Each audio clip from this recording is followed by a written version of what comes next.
안녕하세요. 오늘도 사은살롱을 찾아주셔서 감사합니다.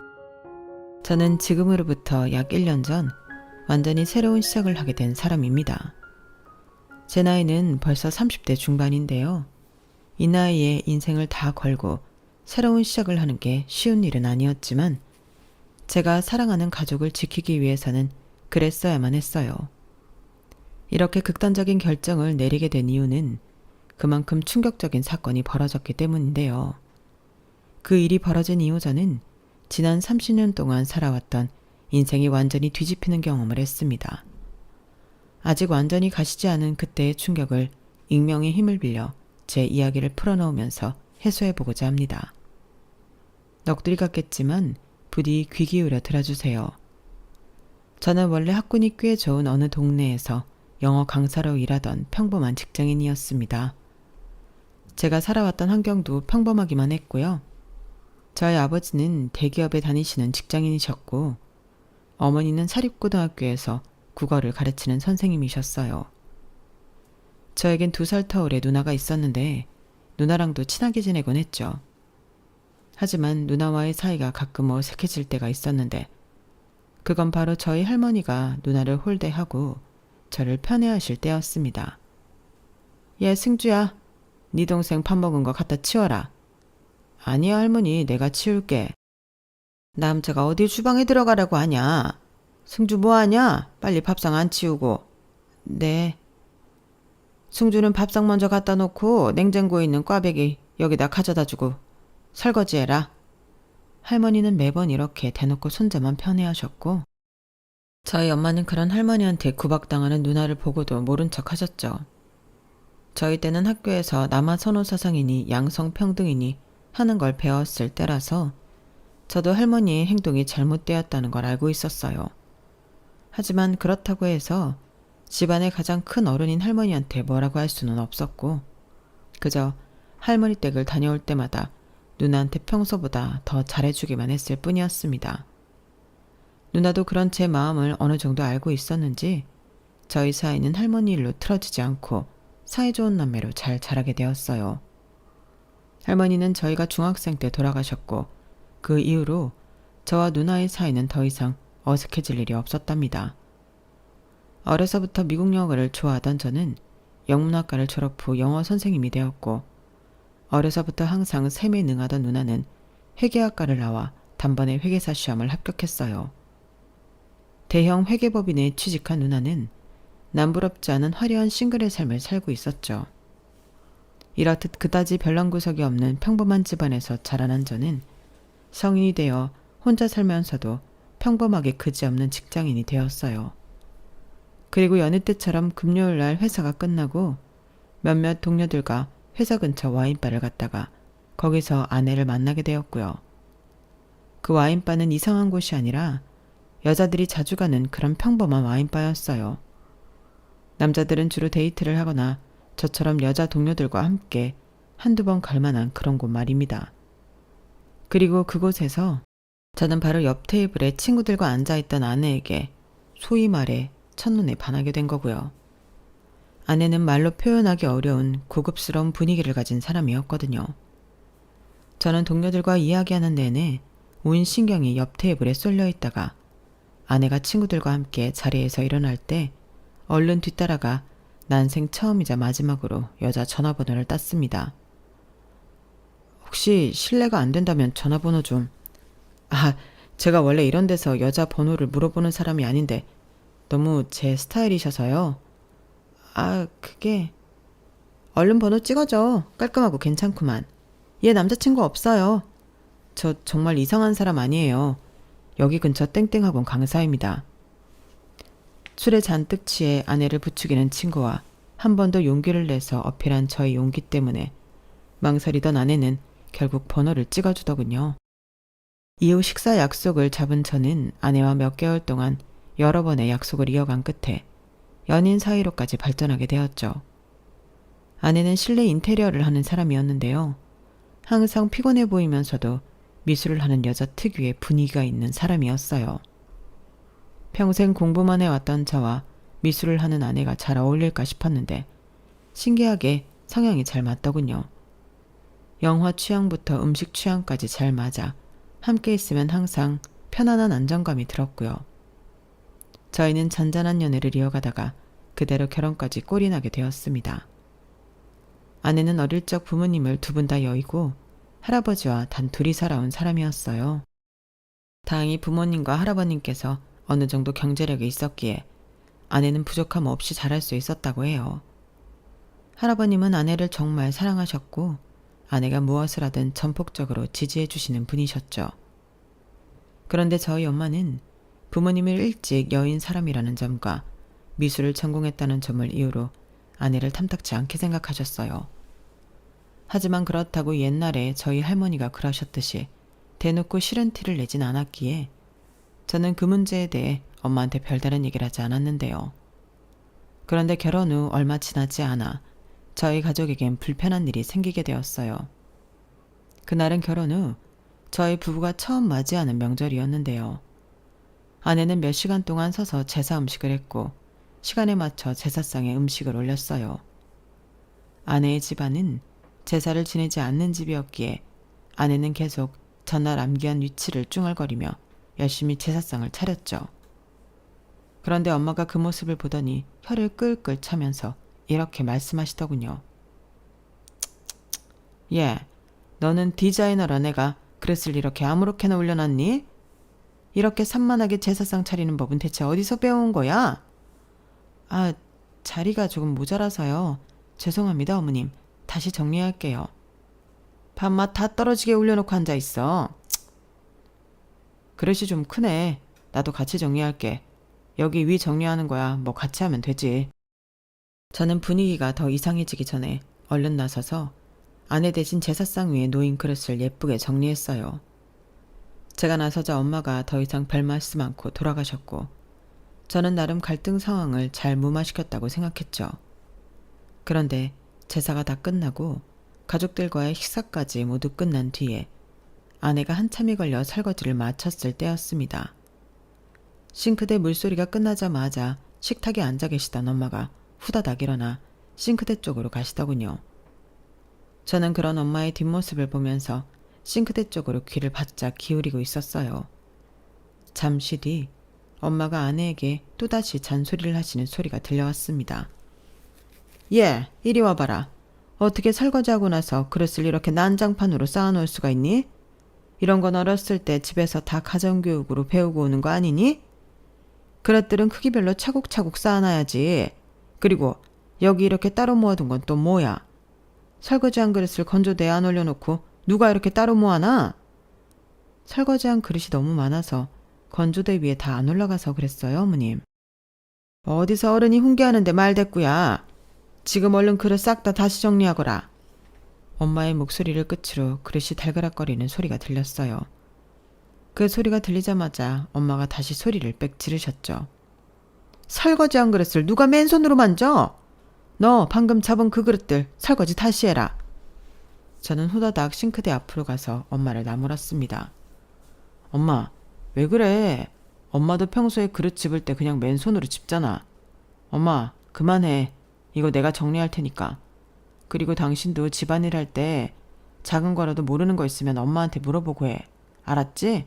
말대꾸하지 말고. 저는 그 자리에서 재빨리 그릇을 다시 제대로 정리해 놓았고 아무 말 없어진 엄마와 아내를 데리고 거실로 나왔어요. 그 뒤론 엄마도 아내도 별 말이 없길래 잘 정리가 된 줄로만 알았죠.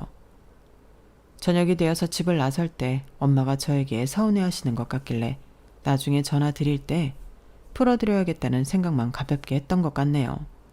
그런데 집으로 돌아오는 내내 차 안에서 아내는 아무런 말도 없이 굳은 표정이었어요.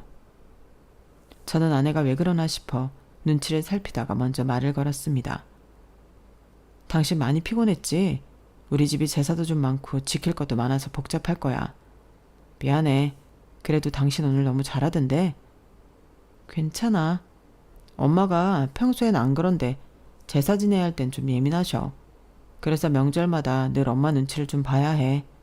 근데 당신이 조금만 더 싹싹하게 하면 엄마도 그렇게 나쁘게 안 할 거야. 엄마가 그렇게 나쁜 사람은 아니. 나 피곤하니까 좀 잘게. 아내는 제 말을 자르고 대화를 끝내버렸고 집에 도착해서도 아무 말도 없이 씻고 잠에 들더군요. 저는 아내가 피곤한 건지 화가 난 건지 헷갈렸는데 그날 이후로 며칠 동안이나 저와 말도 안 섞으려 하는 아내를 보고 아내가 화가 많이 났다는 걸 알 수 있었어요. 하지만 저도 제 나름대로 답답하고 서운한 점은 있었습니다. 엄마와 아내 사이에서 열심히 발벗고 나서서 중재한 건 저였는데 왜 저한테 화를 내는지 이해할 수가 없었거든요. 연애할 때 싸움이 나는 것과 결혼한 후에 불화가 생기는 건 아예 다른 문제더군요. 저는 답답한 마음에 그날 집에 없었던 제 누나한테 전화를 걸었어요. 아이고 이 답답한 놈아. 올케가 뭘 잘못했다고 너까지 훈계를 해대. 그것도 엄마 앞에서. 아니 그럼 일방적으로 아내 편만 드는 것도 그렇잖아. 중재를 하려면 중립적으로 해야지. 너는 사고방식부터가 틀려먹었어.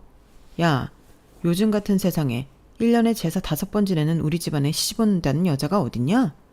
신주탄지 모시듯 해도 모자랄 판에 뭐? 중립? 넌 죄 없는 올케한테 억지로 잔소리하는 게 중립이냐? 괜히 아내 편만 들었다가 엄마가 아내를 더 싫어하면 어떡해. 그게 그렇게 단순한 문제가 아니거든. 너의 그 짧은 생각으로 되도 않는 짱구 굴리지 말고 단순하게 굴어. 그냥 올케 편만 들라고. 이혼당하기 싫으면. 저는 누나한테 욕을 바가지로 먹은 뒤 아내의 화를 풀어주기 위해 애를 썼습니다. 퇴근하는 아내를 마중 나가 꽃다발을 선물로 안겨주기도 하고 아내가 좋아하던 식당에서 근사한 외식을 하기도 하면서요. 다행히 아내는 저의 노력에 화를 풀고 예전의 모습을 되찾았어요. 예전처럼 관계를 회복한 뒤에는 일부러 저희 집안 얘기는 아내 앞에서 꺼내지도 않았고요. 그런데 관계를 회복한 지 얼마 되지 않았을 무렵이었어요. 하루는 학원에 있는데 엄마한테 전화가 오더군요. 반찬을 했는데 좀 남아서 저희 먹으라고 가지고 오셨다고요. 이미 저희 집 앞에 와 계신 상태였고 비밀번호를 알려달라고 하시니 저는 별 생각 없이 알려드렸습니다. 무거운 반찬통을 들고 현관 앞에 서 계시다니까 당연히 알려드려야겠다고 생각한 거죠. 하지만 그날 퇴근 후 집에 도착했을 때 아내는 매서운 눈빛으로 저를 바라보며 묻더군요. 당신 어머니한테 우리 집 비밀번호를 알려드렸어? 왜? 아까 엄마가 반찬 가지고 왔다고 해서 알려줬는데? 그걸 알려드리면 어떡해. 아니 알려드렸다고 하더라도 나한테 말을 안 하면 어떡해. 그런 일은 같이 사는 사람한테 바로 알려줘야지. 엄마한테 현관 비밀번호 알려드리는 것도 말을 해야 돼? 그냥 잠깐 반찬만 놓고 가신다는 건데. 그냥 잠깐? 오늘 오후에 하루 종일 어머님이 나한테 얼마나 잔소리 하셨는지 알아? 이거 봐. 부엌이며 화장실이며 심지어는 내 옷장 사진까지 다 찍어 보내시면서 잔소리 하시잖아. 당신 혼자 사는 집이 아니라 우리가 같이 사는 집인데 어떻게 나한테 말도 없이 그래? 그럼 엄마가 무거운 반찬통 들고 현관 앞에 서 있다는데 어떻게 비밀번호를 안 알려줘? 날더러 어떡하라는 거야. 애초에 이런 일이 없게 하면 좋았잖아. 우리 집 올 때에는 미리 말을 하고 오시라고 해야지. 아무리 반찬 들고 오신다고 해도 이렇게 불쑥 찾아오면 곤란하다고. 어머님이 내 가방 안까지 뒤지면서 사치스럽다는 둥, 비위생적이라는 둥 얼마나 잔소리 하셨는 줄 알아? 저는 아내의 손에서 핸드폰을 건네받아 엄마가 보낸 문자들을 훑어보았어요. 오후 3시부터 6시까지 거의 50통의 문자를 보내셨더라고요. 15분, 20분 간격으로 문자를 보내신 걸 보니 더러운 걸 확인할 때마다 사진을 찍어서 보내신 것 같은데 그 내용도 별거 아니었습니다. 옷장 안쪽 모서리에 쌓인 먼지, 욕실 변기 뒤쪽의 물때, 가방 안에 있는 카페 쿠폰 같은 것들이었죠. 내용을 보니 아내가 화가 난 것도 이해가 되면서 당황스러웠어요. 저는 일단 아내한테 알겠다고 미안하다고 한 뒤 잠시 집 앞으로 나와 엄마한테 전화를 했습니다. 엄마, 오늘 집에 다녀갔을 때 집안 구석구석 들춰보고 그랬지. 그걸로 아내한테 잔소리까지 하고. 다음부턴 그러지 마. 우리 집에 올 거면 미리 연락하고 오라고. 참나. 걔가 너 퇴근하자마자 곧바로 쪼르르 가서 고자질했니? 내가 뭐라고 한 소리 좀 했다고? 무슨 한 소리만 해. 내가 엄마 보낸 문자 전부 봤어. 엄마가 이렇게 아무것도 아닌 걸로 꼬투리 잡고 잔소리하면 내가 아내랑 어떻게 잘 지낼 수 있겠어. 내가 이혼했으면 좋겠어? 아내가 엄마 마음에 안 드는 거 알아. 그래도 내가 결혼한 사람이잖아. 명절 때 일도 그렇고 자꾸 아내 괴롭히지 마. 내가 뭘 걔를 괴롭혀? 원래 시집 오면 시애미가 며느리 가르치고 그러는 거야. 네가 뭘 안다고 여자들 일에 끼어들어서 이래라 저래라니? 왜 엄마한테만 불평하냐고. 세영이 걔가 그래? 무조건 다 내가 잘못했다고? 지 잘못은 하나도 없다고 하지. 아니라니까. 세영이 잘못이면 세영이 잘못이라고 하지. 엄마, 진짜 그만해. 내가 판단했을 때 이건 엄마가 잘못한 거니까 엄마 잘못이라고 말하는 거야. 난 분명히 얘기했어. 저는 단호하게 말을 한 뒤 통화를 끝냈어요. 이 일로 한동안 엄마와 서먹해졌지만 이번 일은 제가 생각해도 엄마한테 단호하게 말씀을 드려야 할 것 같아 저도 강경한 태도를 유지했죠. 아내한테는 엄마한테 잘 이야기했으니 앞으로 집에 불쑥 찾아오거나 괜한 잔소리를 하는 일이 없을 거라고 했고요. 제 말에 아내도 화를 풀었고 저희는 전처럼 다시 사이가 좋아졌어요. 고부 갈등만 없으면 저희는 신혼부부답게 알콩달콩한 날들을 보낼 수 있었습니다. 그 사건 이후 한 2달 정도 평화로운 나날들이 지속됐던 것 같네요. 계절이 바뀌면서 제 생일이 다가왔죠. 가족들이 한번 모이자고 얘기가 됐고 저는 그동안 서먹서먹했던 관계를 이참에 풀자는 생각으로 아내와 함께 저희 부모님 댁에 가겠다고 얘기했어요. 아내도 제 의견에 동의했고요. 생일 주간이 되어서 주말에 집을 방문했더니 엄마는 아내한테 손을 좀 보태달라고 이야기를 하시더군요.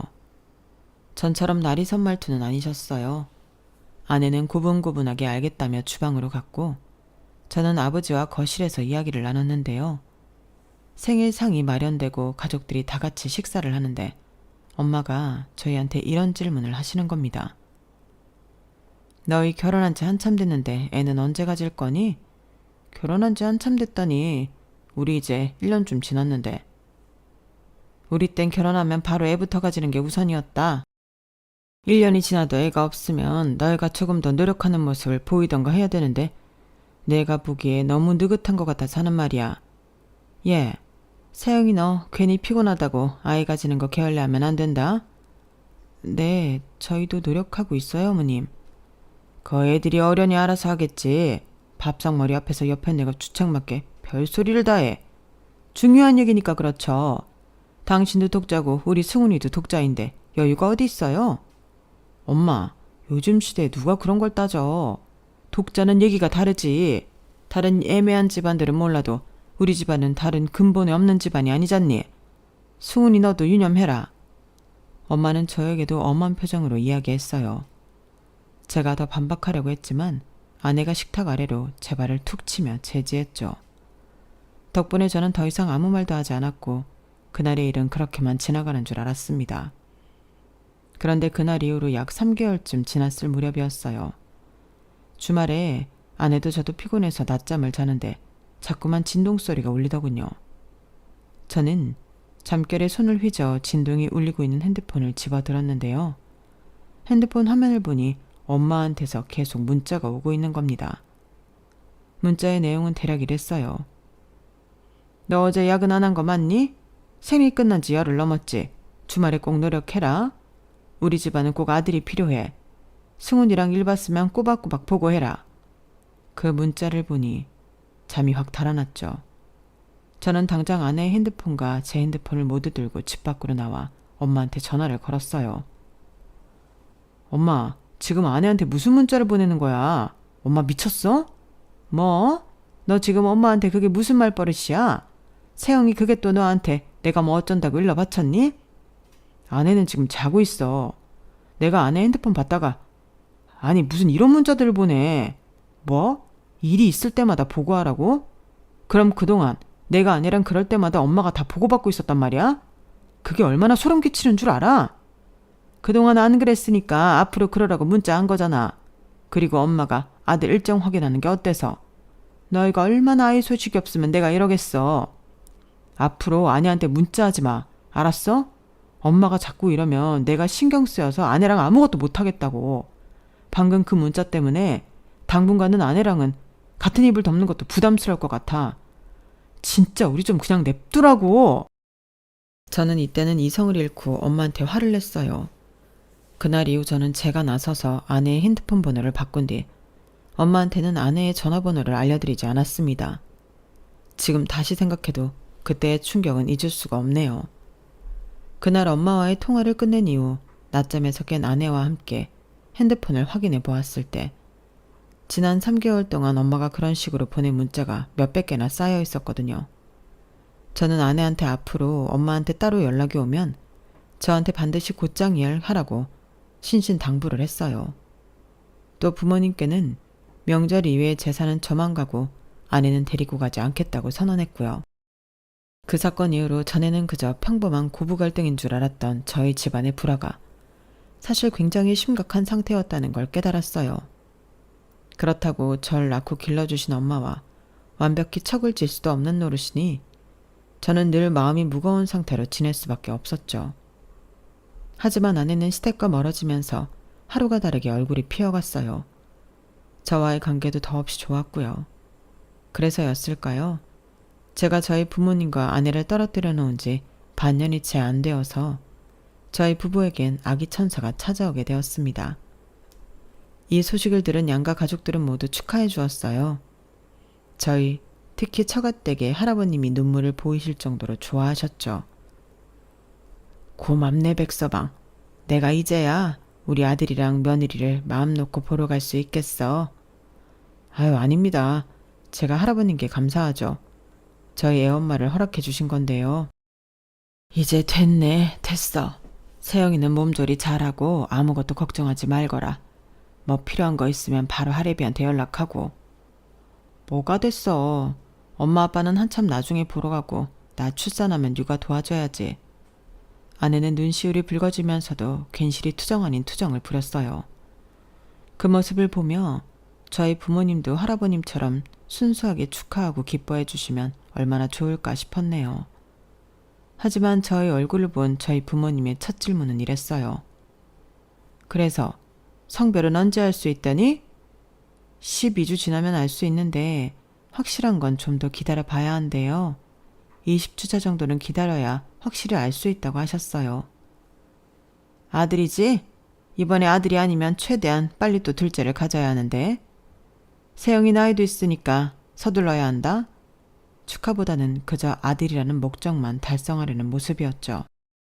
그러다 보니 저도 저희 부모님 댁에 다녀왔을 때는 처갓댁에 다녀왔을 때처럼 기분이 좋지 않더라고요. 여하튼 저희 부모님은 아내가 부담스러워할 정도로 임산부에게 좋다는 음식이나 아기 용품들을 보내셨어요. 내용을 살펴보면 하늘색, 파란색 아이 옷들과 로봇이나 자동차 등 이제 나의 성별을 아들로 확정 짓고 보내는 선물들이었죠. 그걸 보니 저까지 숨이 막히는 기분이더군요.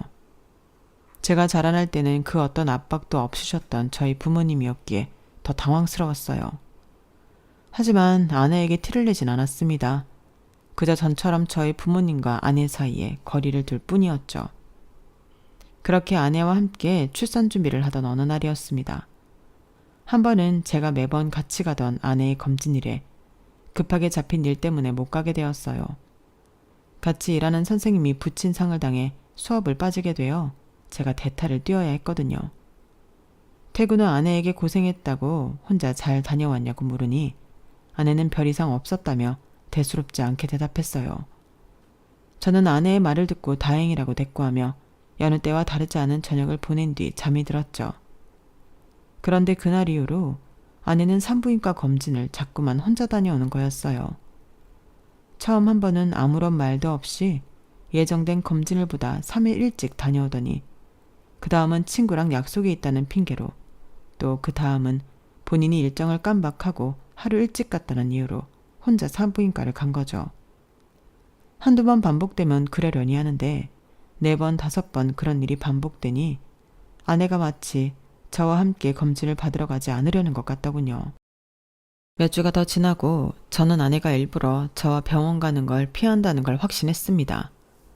아내가 작정하고 저와 검진을 받지 않으려고 한 이상 무슨 일이냐고 아내를 닥달해봤자 쉽게 입을 열 것 같지 않았어요. 그래서 차라리 그냥 아내가 병원을 갈 때 몰래 따라가서 알아보기로 했죠. 아내에겐 제가 먼저 돌아오는 검진 날엔 약속이 있어서 못 갈 것 같다고 선수를 쳤어요. 그래야 아내가 정해진 검진 날에 맞춰 병원에 갈 테니까요. 예상대로 아내는 제가 같이 안 간다는 말에 예약 날짜에 맞춰 집을 나서더군요. 마침 운동회 시즌이라 하루의 수업을 완전히 빼놓았던 저는 그런 아내를 몰래 따라 나섰죠. 병원에 도착한 저는 진료실과 최대한 떨어진 곳에 앉아있다가 아내가 진료실로 들어감과 동시에 진료실 문 바로 옆자리로 얼른 자리를 옮겼어요. 지나가던 간호사가 그런절 이상하게 쳐다봤는데 제가 남편이라고 하니 별다른 말은 하지 않고 가더군요. 다행히 진료실 문은 살짝 열려 있었고 의사와 아내의 목소리가 조그맣게 들려왔어요. 처음엔 잘 안 들렸지만 온 신경을 집중해 들으려고 하니 대화 내용이 점점 선명하게 들려왔는데요. 괜찮아요. 조금 빠른 건 괜찮을 것 같아요. 어차피 그때 되면 다들 아실 텐데요. 그렇게 엄한가요? 그럼 남편분이라도 지금 상황은 절대 말하면 안 될 텐데. 시기는 그때쯤이 좋거든요. 그럼 그렇게 할게요. 선생님 정말 감사해요. 그래요. 그럼 그날 출산하시고. 네, 그렇게 진행해보죠. 네, 알겠습니다. 감사해요, 선생님. 아내는 담담한 목소리로 몇 번이나 의사한테 감사하다는 인사를 하고 나왔어요. 저는 아내가 나오기 전에 얼른 병원을 나와버렸죠. 그리고 한참을 병원 앞 벤치에 앉아 있었습니다. 대체 무슨 상황이길래 남편인 저한테 상황을 말하면 안 된다는 건지, 어떤 시기를 정하고 뭘 진행한다는 건지 도무지 알 수가 없더군요. 당시 이미 아내는 만삭에 가까운 상태였고 출산을 고작 2달 앞두고 있었는데 말이에요. 저는 한참을 고민하다가 아내한테 직접적으로 오늘 일 이야기하며 제대로 물어봐야겠다고 다짐을 한 뒤에 집으로 들어갔어요. 그런데 저보다 아내가 먼저 입을 열더군요. 여보, 수술 일정 잡혔어. 우리 다음 달에 출산하기로 했어. 뭐? 너무 이른 거 아니야? 부탁이 있어. 시댁엔 비밀로 해줄래? 뭘 비밀로 해달라는 거야? 애 낳는 걸 비밀로 해달라고? 수술날 찾아오지 마시라고 해줘. 아내의 말을 들은 저는 순간적으로 참아왔던 감정이 폭발하는 것 같았어요. 비밀로 할 게 따로 있지. 애 낳는 걸 어떻게 숨기란 말이야? 그것도 부모님한테. 이미 당신 만삭인 거 가족들 중에 모르는 사람이 어딨다고 그걸 숨겨. 당신 나한테도 숨기는 거 있지? 어? 왜 아무 말도 못해? 내가 모를 줄 알아? 오늘 당신 검진 받고 나오는 거 내가 다 봤어. 의사가 남편한테는 말하지 말라고 하는 것까지 다 듣고 왔다고. 대체 애아빠인 나한테 말 못할 게 뭐야? 당신한테 말하면 어머님이랑 아버님한테 바로 얘기할 거 아니야. 당신 아무 소리 안 할 자신 있어? 다른 것도 아니고 애를 낳는 일을 어떻게 아무 말도 안 하냐고. 당신 진짜 이상한 얘기하고 있는 거 알아? 얘기 안 하면 뭐 우리 가족이랑은 아예 연 끊고 살겠다는 거야? 당신한테는 더 이상 할 얘기 없어. 난 수술 전까지 당분간 친정에 가 있을 테니 그리 알아. 그리고 아내는 정말로 친정으로 가버렸죠. 저는 너무 황당하고 화가 났지만 그렇다고 만삭인 아내한테 더 심하게 굴 수는 없었어요. 직접 찾아가는 대신 할아버님께 연락을 드렸는데 할아버님도 무슨 일이 있는 거냐며 걱정스럽게 여쭤보시더군요. 저도 무슨 일인지 모르겠지만 일단 아내를 잘 부탁한다고 말씀드릴 뿐이었습니다. 당시 출산일이 다가오면서 하루가 다르게 저에게 연락을 하시던 저희 부모님께는 수술 날짜만 알려드리고 별다른 말은 하지 않았어요. 그런데 수술 날짜를 들은 엄마가 곧바로 탄식을 하셨죠. 아이 참, 왜 자연분만을 안 하고 수술 일정을 잡아? 그런 거 따지면서 또 싫은 소리 하실 거면 그냥 오지 마. 나중에 출산 끝나고 연락할 테니까. 아니, 원래 출산 예정일보다 너무 빠르잖니. 의사가 그때가 좋다고 한 거야. 나도 자세히는 몰라. 나중에 얘기해 줄게. 엄마는 더 이상 아무런 말을 하지 않았고 그대로 통화는 종료되었어요. 당시 저도 이런저런 일로 너무 예민한 상태였기에 말이 조금 세게 나간 것 같아 죄송한 마음이 들었죠. 그래서 아내의 수술날 부모님을 모시고 같이 가기로 나중에 따로 약속을 잡았습니다. 그리고 출산 당일 할아버님이 아내가 출산하러 갔다고 먼저 알려주셨습니다. 저는 저희 부모님과 함께 병원으로 향했죠. 하필 그날따라 가는 길이 막혀 저희가 좀 늦게 도착하게 되었고 병원에 갔더니 아내는 이미 출산을 하러 들어갔더군요. 분만실 앞에서 아내와 아이를 기다리는데 얼마 지나지 않아 안에서 의사가 나왔어요. 생각보다 빨리 끝났다고 생각하던 순간 의사가 저를 보더니 당황하는 겁니다. 혹시 신세영님 남편분이세요? 네, 무슨 문제라도 있나요? 출산은 잘 진행되었나요? 그게 환자 개인정보에 대해 제가 말씀드릴 수는 없을 것 같습니다. 뒤에 계신 분들도 다 가족분들 아닌가요? 네, 맞습니다. 가족이니까 말씀해 주셔야 하는 거 아닌가요? 대체 무슨 일이길래 그러시는 건데요? 제가 신세영 법적 배우자인데요. 왜 말씀을 안 해주시는 건가요? 환자가 원하지 않으면 저희는 개인정보를 지킬 의무가 있습니다. 잠깐만 기다려 주시죠. 의사는 이 말만 하고 다시 분만실로 들어가더군요. 저는 제 아이가 태어난 순간에도 아내 곁에 가지도 못하고 무슨 일이 일어나고 있는지도 모르고 있다는 사실이 너무나도 납득이 가지 않았죠. 첫 아이가 태어나는 순간만큼 감정이 유동치는 순간이 없잖아요. 그래서 더 이성적인 사고를 하지 못했던 것 같네요. 하지만 갑자기 불현듯 저 말고 다른 가족들이 있으면 안 되겠다는 생각이 들었습니다. 아내도 의사도 자꾸 저와 함께 있는 가족들을 신경 쓰고 있는 것 같다는 느낌이 들었거든요. 저는 얼른 저희 부모님과 할아버님께 다른 곳에서 기다려달라고 보내고 나서 분만실 문을 두드렸어요. 그러자 문이 열리더니 아내를 실은 침대가 이동하고 의사가 나와 저에게 자초지종을 설명하더군요. 신세영 씨가 출산한 아이는 문해증이 있습니다. 오늘이 지나면 사망할 거예요. 뭐라고요? 그게 대체 무슨 소리예요? 신세영 씨도 몇 개월 전 이 사실을 알고 많이 힘들어했습니다. 하지만 가족들에게 알리는 걸 극구 반대해왔어요. 요즘 그런 집안이 많이 없지만 듣기로는 신세영 씨 가족이 아들을 원하고 있다면서요. 아이를 빨리 가지려고 푸시도 좀 하셨고. 그래서 지금 아내는요? 아내는 괜찮나요? 제가 그 말을 하는 순간 제 등 뒤에서 저희 부모님의 목소리가 들려왔어요. 이게 다 무슨 소리냐? 아이는 어쩌고 세영이만 딸랑 나와? 아버지, 그게... 내가 잘못 들었니? 문해증이라니. 지금 세영이가 문해아를 낳았다는 거야? 입 다물지 못해. 우리 손주가 문해아라니. 무슨 그런 불경한 소리를 해. 승훈이 네가 설명해봐라. 이게 다 무슨 일이냐? 지금 그게 중요해요? 아내가 문해증 있는 아이를 막 출산했는데 아내 걱정은 안 되세요? 내가 세영이 그게 아이 성별도 안 알려주고 버틸 때부터 알아봤다. 내가 아무리 물어봐도 입 꼭 다물고 한마디도 안 하고. 엄마가 뭘 물어봤다는 거야? 엄마가 아내한테 직접 연락을 했어? 지금 이 마당에 그게 중요해? 여태 세영이가 우리한테 아이가 문해아라는 사실은 숨기고 거짓말을 해왔다는 거 아니냐? 세영이가 임신 중에 뭘 잘못하더냐?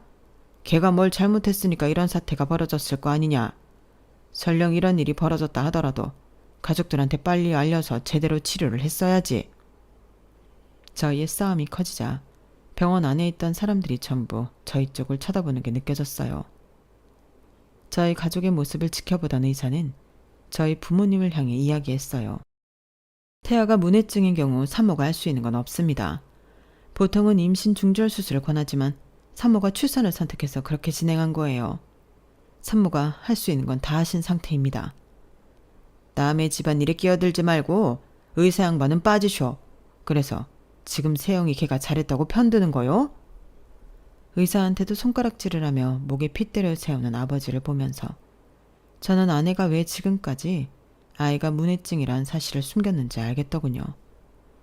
저조차도 감당이 안 되는 저희 부모님께 아내가 그 소식을 미리 알렸다면 지난 몇 개월 동안 아내를 얼마나 못살게 괴롭혔을지 눈에 훤했어요.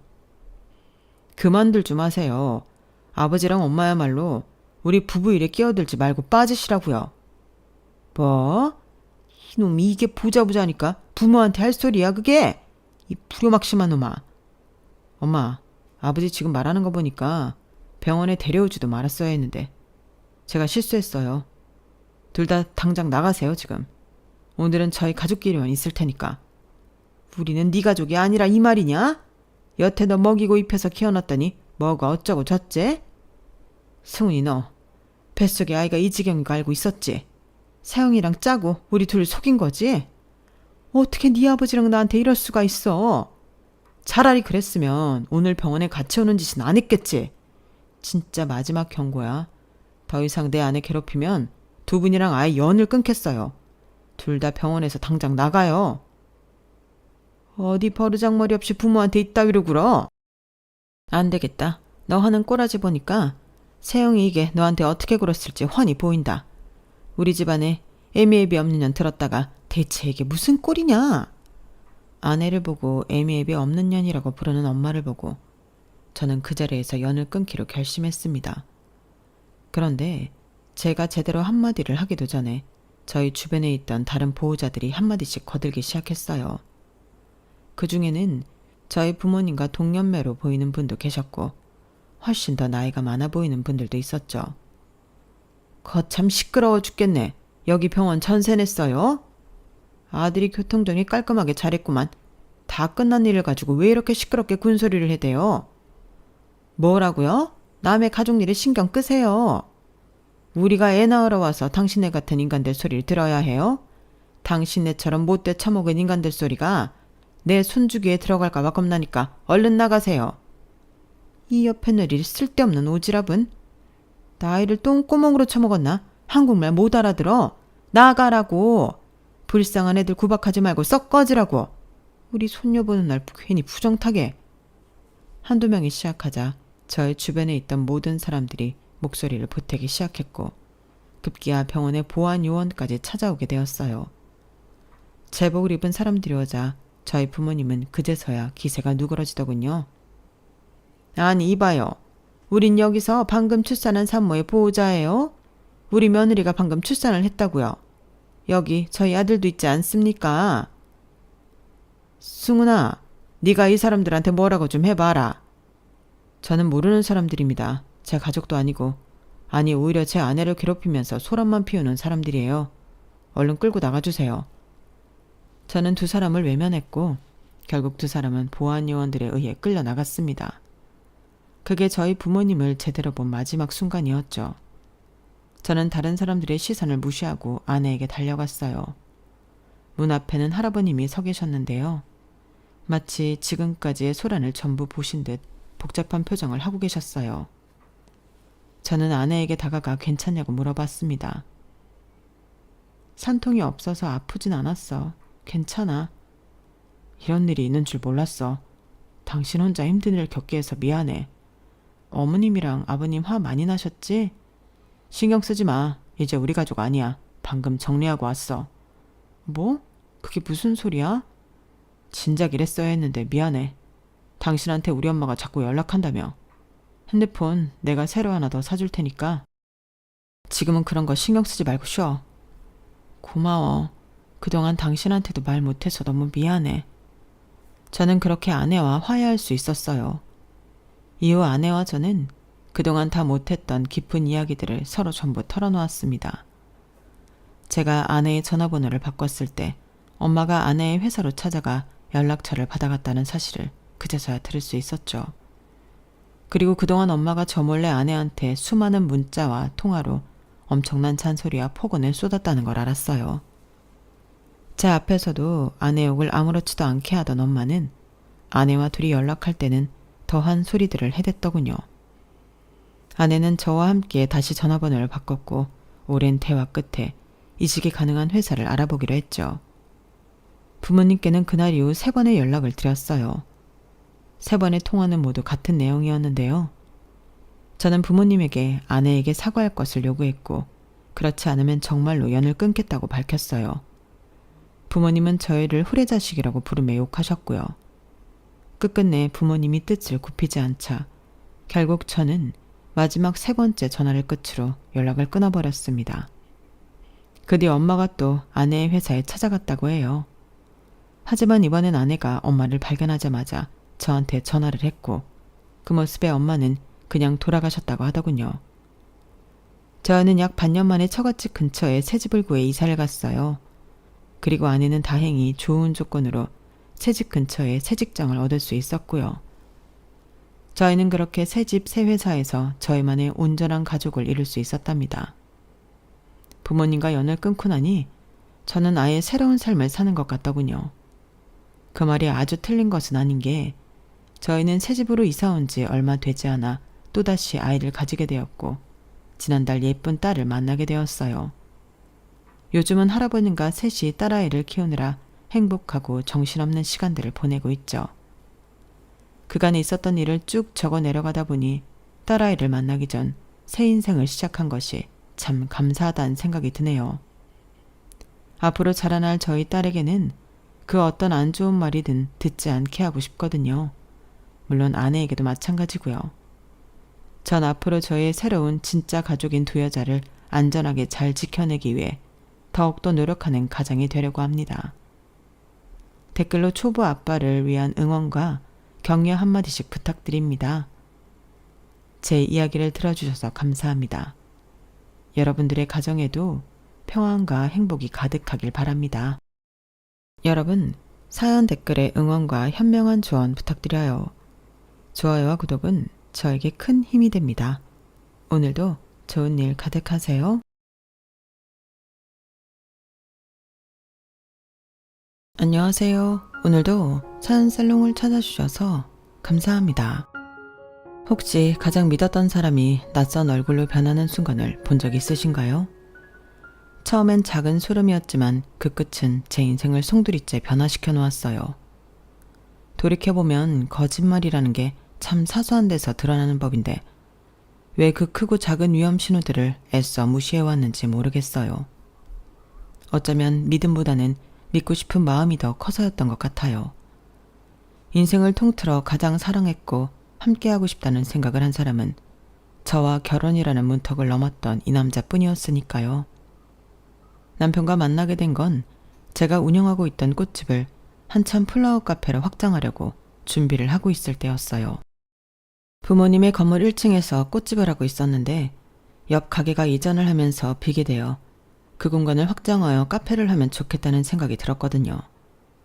바리스타 자격증은 따놨지만 제대로 카페 일을 해본 적은 없어서 경험이 있는 바리스타를 채용해서 오픈 준비를 시작하면 좋겠다는 생각이 들었어요.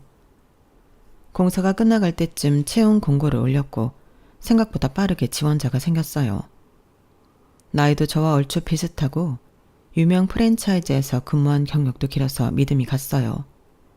면접 때도 꼼꼼한 스타일인 게 느껴졌고 사진보다 인상이 멀끔하고 스타일이 좋아서 이런 사람이 카페에 있으면 여자 손님들 좀 끌 수 있겠다는 생각이 들더라고요. 그야말로 합격시키지 않을 이유가 없는 사람이었어요. 그래서 바로 채용을 진행했고 같이 카페 오픈을 준비하게 됐어요. 면접 때 제대로 본 게 맞았는지 성실하고 꼼꼼해서 일하는 스타일이 잘 맞더라고요. 저보다 나이는 3살 어렸지만 부드럽고 유쾌한 성격에 금방 친해졌어요. 커피 쪽은 현우 씨가 맡아서 해주면 좋겠어요. 제조는 같이 할 거지만 메뉴 픽스랑 신메뉴 개발 다 전반적으로 믿고 맡길게요. 맡겨만 주세요. 대형 프랜차이즈에서도 일 많이 해봤고 개인 카페 오픈 멤버로도 일해본 적 있어요. 자신 있게 말한 것처럼 정말 여자들이 좋아할 만한 감성으로 메뉴판을 뽑더군요. 제가 생각했던 느낌의 그 사람의 아이디어까지 얹으니 제법 트렌디하면서도 편안한 느낌의 카페가 완성이 됐어요. 카페는 오픈하자마자 여자 손님들로 가득 차더군요.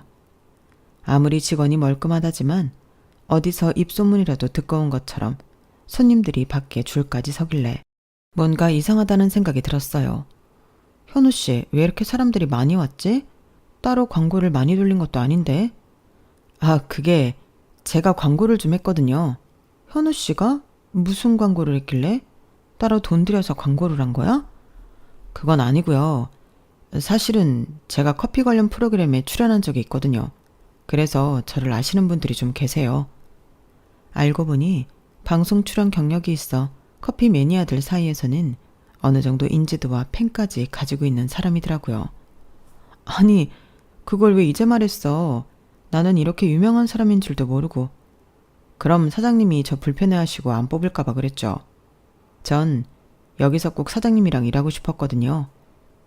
제 눈을 똑바로 보면서 그렇게 말을 하는데 저도 사람이라 그런지 갑자기 그런 말을 하니 너무 당황스럽더라고요. 이렇게 경력을 차곡차곡 잘 쌓던 사람이 굳이 커피 쪽에 문이 아닌 저랑 일하고 싶었던 이유가 궁금했지만 분위기가 이상해질까 차마 묻지 못하고 지나갔어요. 그때부터 묘하게 그 사람이 신경 쓰이기 시작했어요. 커피도 맛있고 손님들에게 워낙 친절하게 하다 보니 카페는 금방 입소문이 나 장사가 잘 되더군요. 그렇게 바로 옆에서 일하는 모습을 지켜보면서 저도 모르는 사이에 그 사람이 좋아졌어요. 일 때문에 하루 종일 붙어 있어서 그런지 정이 더 빨리 붙는 것 같더라고요. 처음엔 둘이서 운영하는 카페인데 둘이 만나면 헤어졌을 때를 감당할 수 없을 것 같다는 생각에 좋아하는 마음을 접어보려고 노력도 많이 했어요. 하지만 불행인지 다행인지 현우 씨도 저와 마음이 같았고 제 적극적으로 해오는 대시를 당해낼 체간이 없더군요. 그러다 결국엔 서로 마음을 확인하는 계기가 생겨 만나보기로 했죠. 연애가 영업에 방해로 작용될까봐 늘 조심했지만 생각보다 성격이 잘 맞아서 불화가 거의 없는 커플이 됐어요. 눈치가 워낙 빠른 사람이라 그런지 싸울 뻔하다가도 제 감정이 올라가려 하면 센스 있게 바로 사과하면서 제 비위를 살살 맞춰주니 크게 화낼 일이 없더라고요. 사귀는 내내 저에게 언성을 높이는 일이 단 한 번도 없었고 늘 예쁜 말로 격려해주며 안정적인 연인이 되어주니 어느 순간부터 의지를 많이 하게 되더라고요. 그렇게 2년쯤 사귀고 나니 마침 저도 결혼할 나이가 되었고 둘 사이에 결혼 이야기가 나오기 시작했어요. 솔직히 말하면 나랑 결혼 생각이 있다면 빨리 했으면 좋겠어. 연애도 좋지만 지금 우리가 일도 같이 하고 있잖아. 결혼을 하면 더 안정적이게 될 것 같아. 결혼 이야기를 먼저 꺼낸 건 남편이었어요. 앞으로의 미래에 대해 이야기하다가 자연스럽게 나왔는데 왠지 모르게 서운하더라고요. 그렇긴 하지. 근데 그런 이유 말고 나랑 결혼하고 싶진 않아? 응? 당연히 결혼하고 싶지. 당신은 무슨 당연한 소리를 물어. 내가 결혼 얘기를 괜히 꺼냈겠어? 살짝 당황하면서 허둥지둥 대는데 당시엔 저도 살짝 서운한 마음에 그냥 해본 소리라 별로 이상하게 생각하진 않았어요. 그런데 지금 생각하면 그런 사소한 반응들도 다 이유가 있던 거였더라고요. 그날 대화를 계기로 본격적으로 남편과 저는 결혼 준비를 시작했어요. 남편이 먼저 저희 집에 인사를 왔어요. 서글서글한 인상이 싹싹하게 구는 남편을 보고 부모님은 참 마음에 들어 하셨죠. 너보다 나이가 어리다기에 걱정을 했는데 전혀 걱정 안 해도 될 만큼 센스도 있고 듬직한 성격이구나. 엄마는 안심이 된다. 그런데 딱 한 가지 남편이 마음에 걸리는 행동을 했어요. 식사가 끝나고 갑자기 저에게 이렇게 묻더라고요. 그런데 부모님 댁 너무 좋다. 독립하기 전까진 당신도 여기서 같이 산 거야? 그렇지. 카페 시작하면서 독립했으니까. 3년 전까지는 나도 여기서 같이 살았어. 그래? 그럼 나 당신이 쓰던 방이랑 집 구경 좀 하고 싶어. 구경 좀 시켜주면 안 될까? 그래, 궁금하겠네. 네가 집 소개 좀 시켜주렴. 부모님께서 선뜻 다녀오라는 듯 순짓하셔서 얼떨결에 남편을 데리고 친정집 구경을 시켜주게 됐어요. 뭔가 기분이 묘해서 좀 소극적으로 방들을 보여주고 있었는데 남편이 적극적으로 방에 들어가 하나하나 샅샅이 뜯어보더라고요. 와, 이게 당신이 쓰던 방이야? 진짜 넓다. 방 한 칸이 뭐가 이렇게 넓어? 집도 넓다고 생각하긴 했는데 방이 크니까 확 체감이 되네. 너무 좋았겠다. 부모님이 큰 방을 주셔서 덕분에 친정에 살 때도 편하게 잘 지냈지. 당신 방이 이 정도면 안방은 어느 정도일지 궁금한데? 어디야? 이쪽 같던데? 아무리 그래도 부모님 방은 보여드리기 좀 그런 것 같아서 주춤하는데 남편이 대충 어디인지 알 것 같다는 표정으로 성큼성큼 걸어서 안방 문을 확 열어 제끼더라고요. 순간 너무 당황해서 얼어있는데 남편이 방 안에 휙 들어가 버려서 황급히 따라 들어갔어요. 와, 여기가 장인 장모님 방이구나. 우리도 이런 집에서 살면 좋을 텐데. 드레스룸도 있고 화장 공간도 따로 있네. 화장실도 있고. 여긴 부모님 방이니까 얼른 나와. 허락도 못 받았는데. 허락? 아까 받았잖아. 집 구경하라고. 안방은 좀 다르잖아. 그래? 안방은 집 아닌가? 안 될 건 또 뭐야? 안방이 제일 좋은 방인데 안방을 봐야 그 집을 전체적으로 보는 거지. 저랑은 아예 사고방식 자체가 다르니 어디서부터 뭐라고 해야 할지 모르겠더군요. 부모님께서도 집 구경을 하라고 하긴 했지만 막상 사회될 사람이 너무 스스럼없게 안방문을 벌컥 열고 들어가 버리니 내색은 안 했지만 많이 당혹스러우신 눈치였어요. 그래서인지 헤어지기 전 남편이 잠깐 화장실 가느라 자리를 비웠을 때 제게 슬쩍 물어보더군요. 너는 아직 인사를 안 갔다고 했지? 네, 다다음 주쯤 인사드리러 가요. 그래, 상대방 집에 가보는 것도 중요하지. 왜요, 엄마? 뭔가 마음에 걸리세요? 아니야. 다 좋았는데 안방을 저렇게 들어가는 걸 보니 조금 가정교육이 부족한 환경에서 자랐을 수도 있나 싶어서. 그래도 네 말대로 사람 착하고 성실해 보이는구나.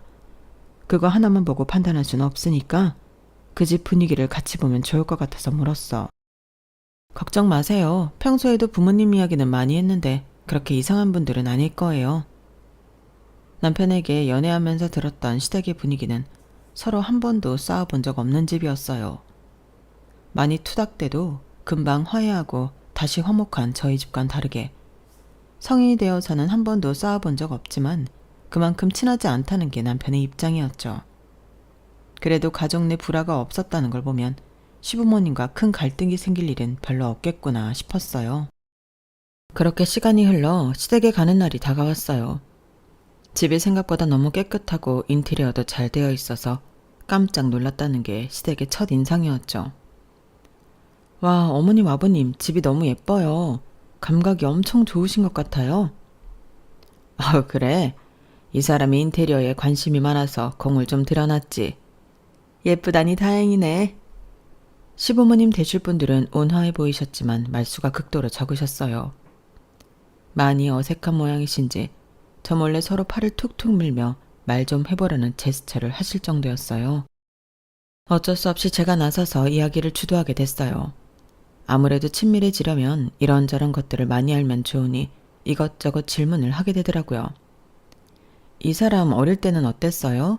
어렸을 때 얘기 물어보면 그냥 평범했다고만 하고 이야기를 하도 안 해줘서 늘 궁금했거든요. 어릴 때? 사실 현우는 어릴 때 특별할 건 정말 없었는데 그냥 순하고 얌전했지. 그랬지. 말도 잘 듣고 속 썩이는 일 같은 건 없었어. 성실했고. 그래요? 정말 당신 말이 맞네. 뭔가 재미있는 이야기가 있을 줄 알았는데 반항도 한번 안 했어요? 현우는 사춘기도 없었어. 키우기 편했지. 그랬구나. 두 분도 한 번도 싸운 적 없으셨다고 들었어요. 저희도 앞으로 부부 생활 하게 되면 어머님 아버님처럼 안 싸우고 싶은데 어떻게 하면 그럴 수 있을까요? 그렇게 물으니 갑자기 두 분께서 시선을 주고받으며 당황하시는 눈치더라고요. 그 반응에 처음에는 제가 좀 무례한 걸 여쭤봤나 싶은 생각이 들더라고요.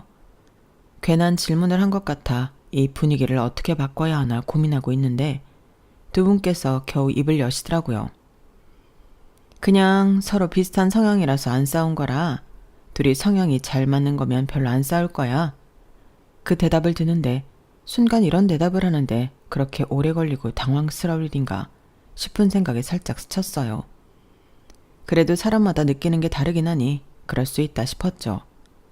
그런데 이 이후로 대화를 이끌려고 했던 질문들의 대답이 다 이런 식이었어요. 뭔가 구체적으로 일화를 들은 건 없고 두루뭉술하게 겉에서만 빙빙 도는 듯한 느낌이었죠. 제가 어렸을 때 말을 안 들었던 이야기를 저를 키우면서 감동받았던 이야기, 부부 생활에 대한 진지한 조언까지 해주셨던 저희 부모님과는 사뭇 다르더라고요. 가족마다 분위기가 다르기도 하고 남편 말대로라면 싸운 적도 없는 만큼 친밀하지도 않은 집이라고 생각하니 그렇게 이상할 건 아닌가 하고 넘어갔죠. 상견례 때도 저희 부모님 눈도 잘 못 마주치고 긴장을 너무 많이 하셔서 저희 부모님께서 챙겨드릴 정도였어요. 긴장이 되는 건 저희도 마찬가지인데 사돈께서 너무 떠시니 저희도 덩달아 더 긴장이 되는 것 같습니다.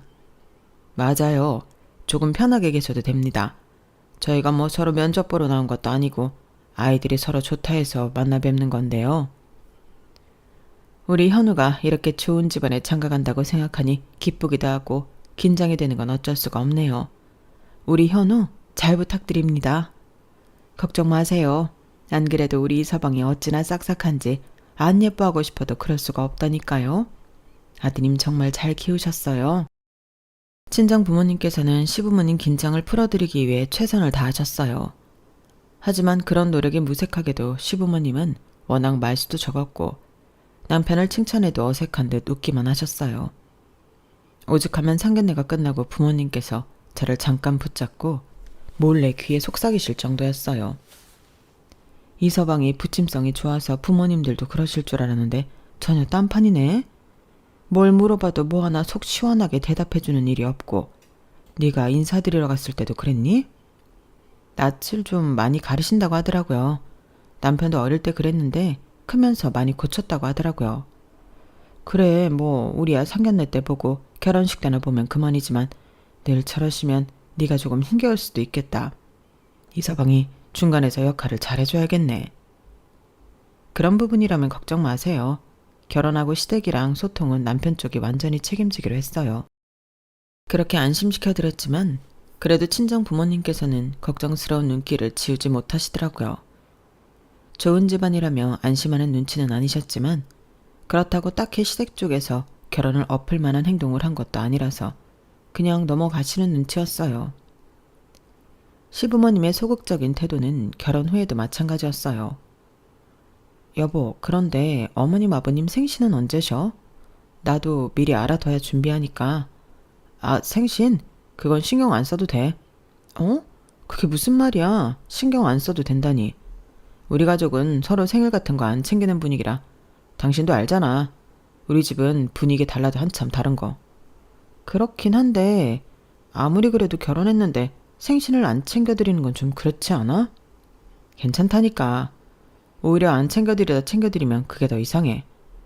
우리 집은 그런 거 안 챙기면 서운해하실 텐데. 무슨 그런 걱정을 해. 내가 우리 집 안 챙긴다고 장인댁 안 챙길까봐? 그럴 일은 없으니까 걱정하지 마. 그냥 각자 집안 문화대로 맞춰주면 되는 거지 뭘. 아무리 그래도 마음에 걸리는데. 우리 집은 완전히 개인주의라니까. 물론 당신 입장에서도 너무 낯선 일이긴 하겠지만 적응되면 괜찮을 거야. 이 행사 저 행사 다 불려가는 집안보단 낫진 않아? 그렇긴 하지만 남편이 그렇게까지 말하니 그냥 그러려니 하게 됐어요. 본인이 본인 부모 안 챙겨도 된다는데 일정 수준 이상으로 개입하기가 어렵더라고요. 걱정했던 것과는 달리 남편은 저희 부모님 생신은 아주 알뜰살뜰 잘 챙겼어요. 그런데 슬슬 이상함을 느끼기 시작한 건 결혼 후 첫 명절 때부터였어요. 어머님 잘 지내시죠? 네? 어머님? 명절 전이라 언제쯤 방문하면 좋을지 남편에게 아무리 물어도 화제가 넘어가길래 답답한 마음에 직접 어머니께 안부 겸 전화를 드렸어요. 그런데 어머님께서 마치 제 번호를 저장을 안 해둔 것처럼 반응하시더라고요. 순간 등골이 서늘했죠. 저예요, 어머님. 우리 며느리구나. 그래, 어쩐 일이니?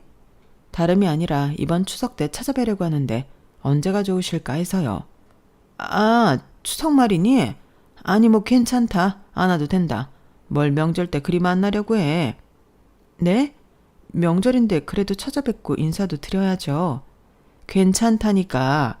요새 며느리들 그렇게 옛날처럼 명절 챙기고 시부모 챙기는 분위기도 아니고. 연휴 긴데 둘이 푹 좀 쉬거라. 우리는 명절 때 모이고 그런 가족 아니니까 편하게 생각해. 가끔 이렇게 안부 전화나 주고받으면 됐지. 처음엔 이게 쿨한 건지 관심이 없는 건지 헷갈리더라고요. 뭔가 찜찜한 마음에 친구들에게 고민 상담을 하니 주변 친구들은 한결같이 부러워하는 반응뿐이었어요. 요즘 진짜 세상 많이 바뀌긴 했다. 명절 때 둘이 쉬라고 하는 부모라니. 그냥 즐겨. 나중에 어차피 시부모님 편찮아지시거나 하면 이렇게 자유롭게 보내지도 못한다. 어차피 남편은 너희 부모님한테 할 도리 다 한다면서 시부모가 직접 오지 말라는데 굳이 우겨서 갈 필요는 없잖아. 그렇긴 하지. 그런데 가족마다 이렇게까지 분위기가 다를 수가 있나? 우리 집도 남편네 식구들에 비하면 좀 개인주의라서 남편이 이해 못하긴 하더라. 나도 시댁 보면 엄청 가정적이라서 신기할 때 많아. 니네 부부도 좀 극단적이긴 해도 네가 편한 쪽이니까 그냥 좋게 생각해. 자주 봐서 사사건건 부딪히는 것보단 무소식이 희소식이다 하는 쪽이 낫지. 친구들의 부러움 담긴 조언에 이것 또한 마음 한켠에는 걸리지만 그러려니 지나갈 수 있었어요.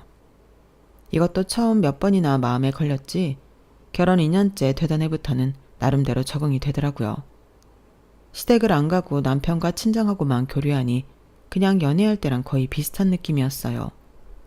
남편과 함께 일어나서 함께 출근한다는 점 빼고는요. 그날도 매일처럼 함께 일어나 가게 오픈 준비를 하고 모닝커피를 찾는 손님들을 응대하고 있을 때였어요. 한쪽에서 커피를 열심히 만들고 있던 남편을 본 건물 2층 키즈카페 사장님이 갑자기 남편을 보고는 반가운 눈을 하더라고요. 아우, 애아빠 여기서 일하는구나. 몰랐네. 진작에 말을 하지. 네? 그게 무슨 말씀이신지. 이? 왜 모른 척을 해? 요즘 안 보인다 했더니 왜 지훈이 안 데리고 와? 같이 놀던 애들이 엄청 찾는데? 여기서 일하면 애 맡겨놓고 일하기 딱이겠구만. 아, 저기 그게 제 아들이 아니라서요. 아무튼 사람 잘못 본 것 같습니다. 지금은 바쁘니까 나중에 이야기하시죠. 그래, 고생해요. 그 이야기를 듣는데 등에서 식은땀이 나더라고요. 주문이고 나발이고 너무 황당하고 손이 떨려서 남편에게 갖다 줬어요. 저게 지금 무슨 소리야? 아니 진짜 저 사장님 참 사람 오해하기 좋게 말씀하시네. 사촌 누나 아들을 가끔 사촌 누나 일하러 나갈 때 대신 맡겨주고 데리러 왔었는데 그걸 보고 내가 애 아빠라고 착각을 한 모양이야. 정말이야? 그 말 믿어도 돼? 당신 무슨 의심병이라도 있어? 그럼 내가 숨겨놓은 애라도 있다는 거야 지금? 그렇게 드라마 같은 일이 일어날 확률이 얼마나 된다고 그런 의심을 해. 그런데 왜 당신을 애 아빠라고 착각해? 조카면 애가 아빠라고 부르진 않았을 거 아니야. 그냥 사장님 멋대로 날 애 아빠라고 생각하길래 정정하기 귀찮아서 내버려 뒀더니 그대로 착각하신 거야. 사촌 누나가 이혼을 해서 남편이 없거든.